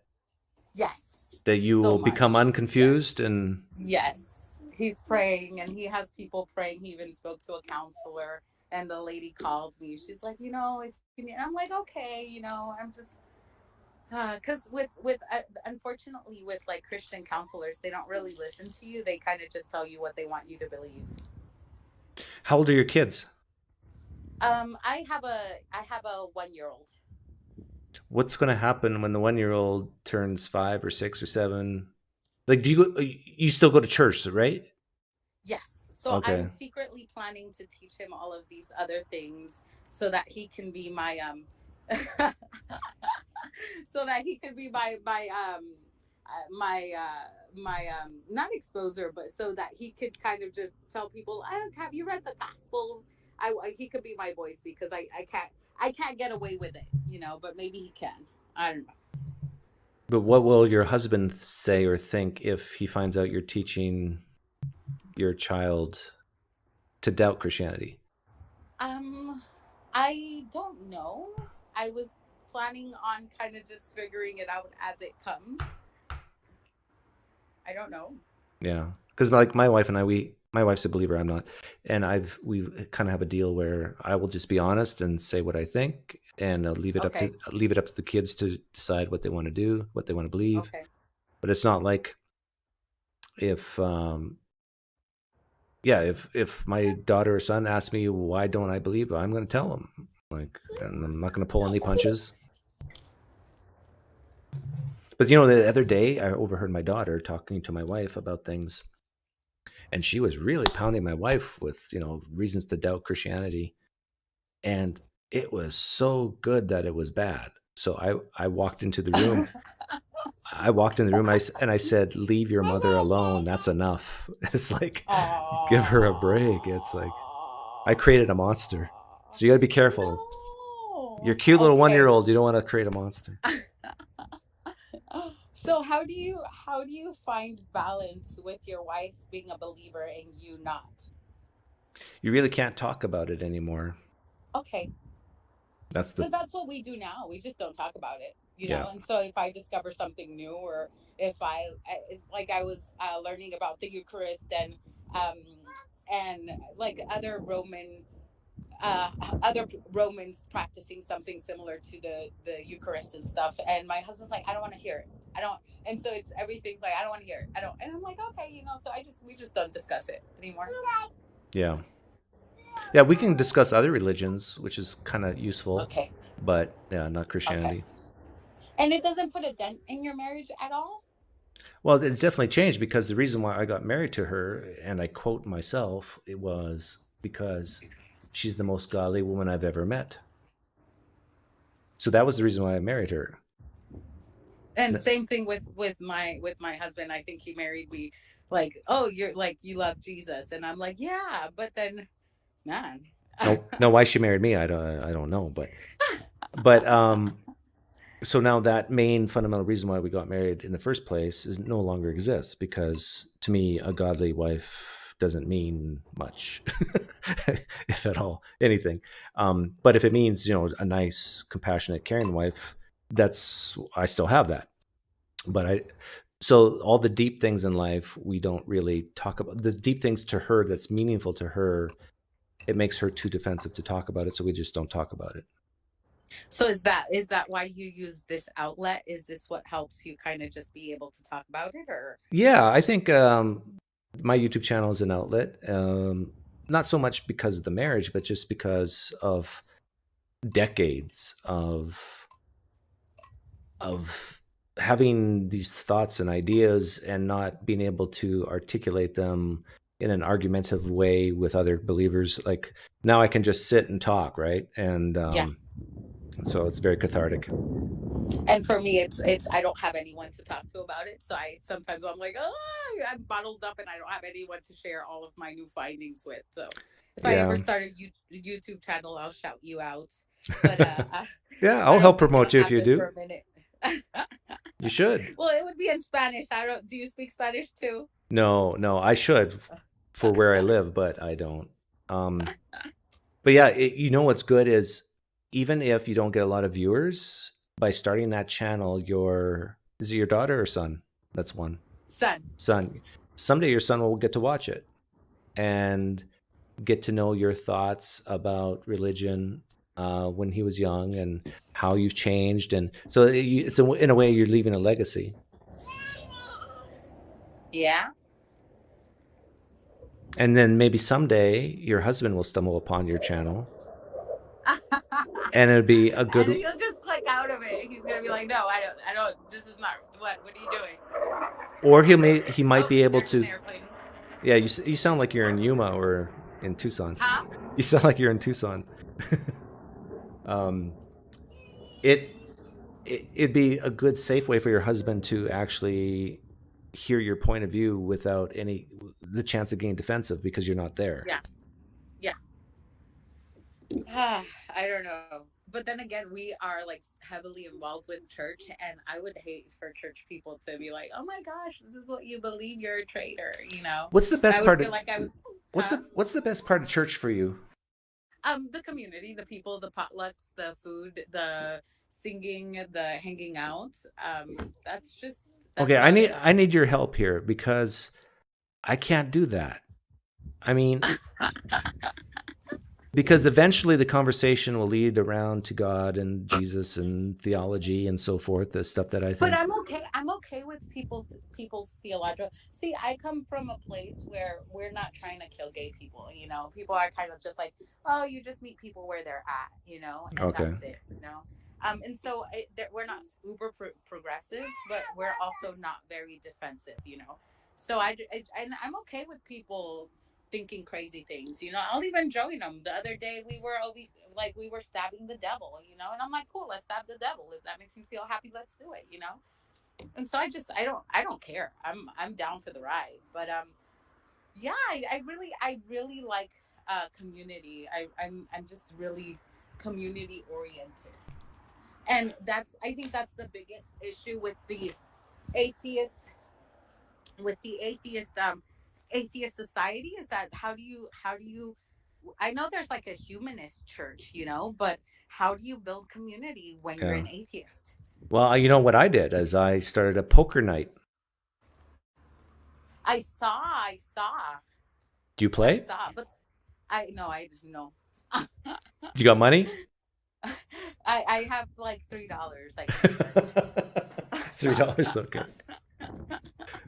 But yeah, but for me, like how do you build like a in person, like a live community, you know? Oh yeah, that's tough.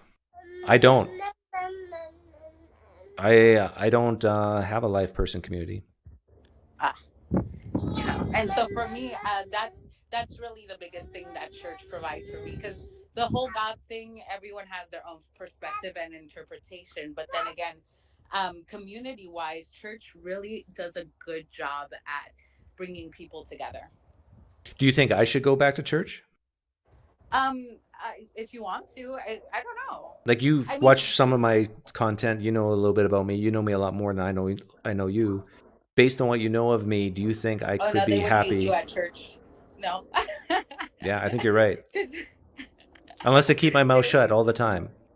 Yeah, you just go stab the devil with people like me, and then you'd be fine, you know. And it's so funny because we went to that church, and I was stabbing the devil, and my husband stayed seating down because he's more of a conservative, you know. And then they called him out. They were like, "You're demon possessed because you don't want to stab the devil." And I'm like, "Baby, you gotta do what the people are doing. You gotta fake it till you make it, baby." And Did you say your husband leans conservative? He leans conservative, yeah. How about yourself? I'm in the middle. I'm kind of like what benefits society the most. And so I'm Republican sometimes, Democratic sometimes. I'm not even registered as anything because I think sometimes both sides can be super smart or super stupid. So. Is there anything that I sometimes say that bothers you? No. It's very hard to offend me or to bother me. I like that. It's very hard. I'm not. But you're not dead inside like me. How do you do that? No. I'm very alive. I feel a lot. But then again, I see through I'm around a lot of different people, and I see a lot of people's perspectives, right? So you very rarely get defensive then? No, I'm just like, okay, you know, and that's it. I just say okay. because you're rare, because most people, or no, a lot, usually there's a correlation between people who are very alive inside, very bubbly, very happy, very passionate. They also have swings to the downside, and they get sad, depressed, and defensive and well, I angry. do, but then again, I mean, I have my little sad moments, but then again, it's not. I think I've tried to be defensive in the past, especially explaining to people like my life situations. Like I think we had a whole conversation about being black and Hispanic, and how we're not represented at all in the Hispanic universe. And someone was like, "No, there's like Celia Cruz." I was like, out of how many million people, And I think I used to fight a lot, and I would realize that it didn't really get anything resolved, and I just don't have time for that, And so How long did it take for you to come to that realization that was a waste of time to fight? I'm in my 30s now, so I'm 33 now, and so I think in my 20s it was hard, but I think once I turned 29, 30, I was just like, I don't got time for this, and so I just tell people, okay, and then I think street epistemology helped me a lot.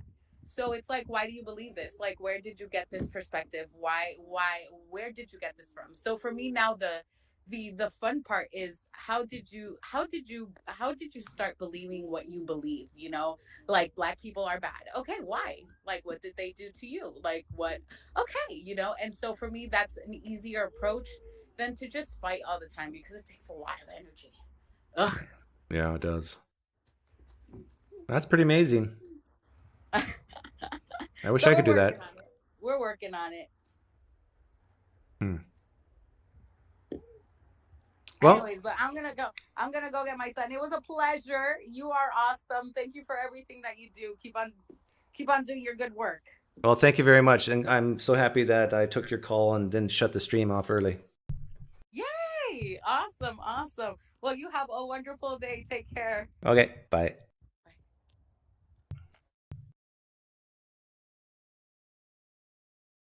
Very interesting. You guys in the comment section are bad. Very, very bad.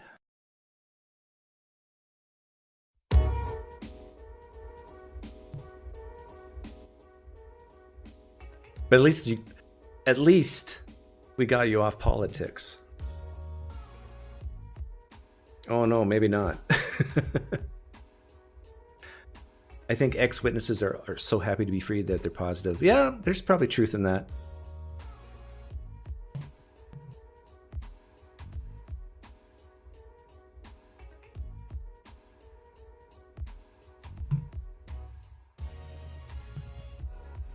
"3 hours, 48 minutes. That's enough." Okay, I'm done, says Roger, and I agree. Hey guys, thanks to the 160 or so people who made it this far.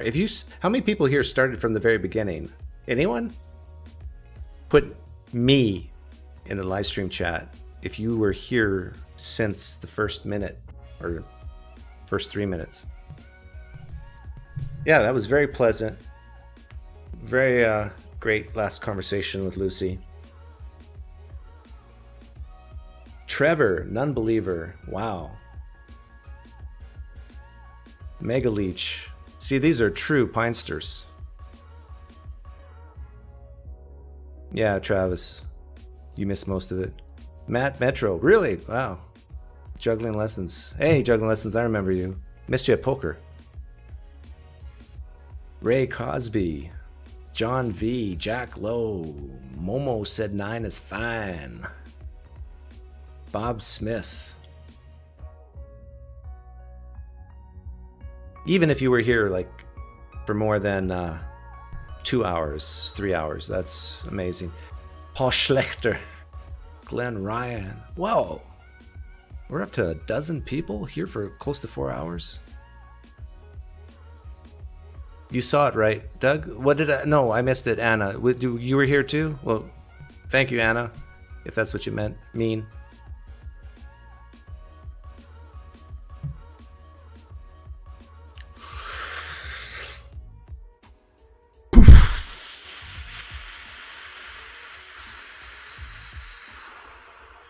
Remember, guys, we need each other. Left, right, black, white, man, woman, in between. Take care.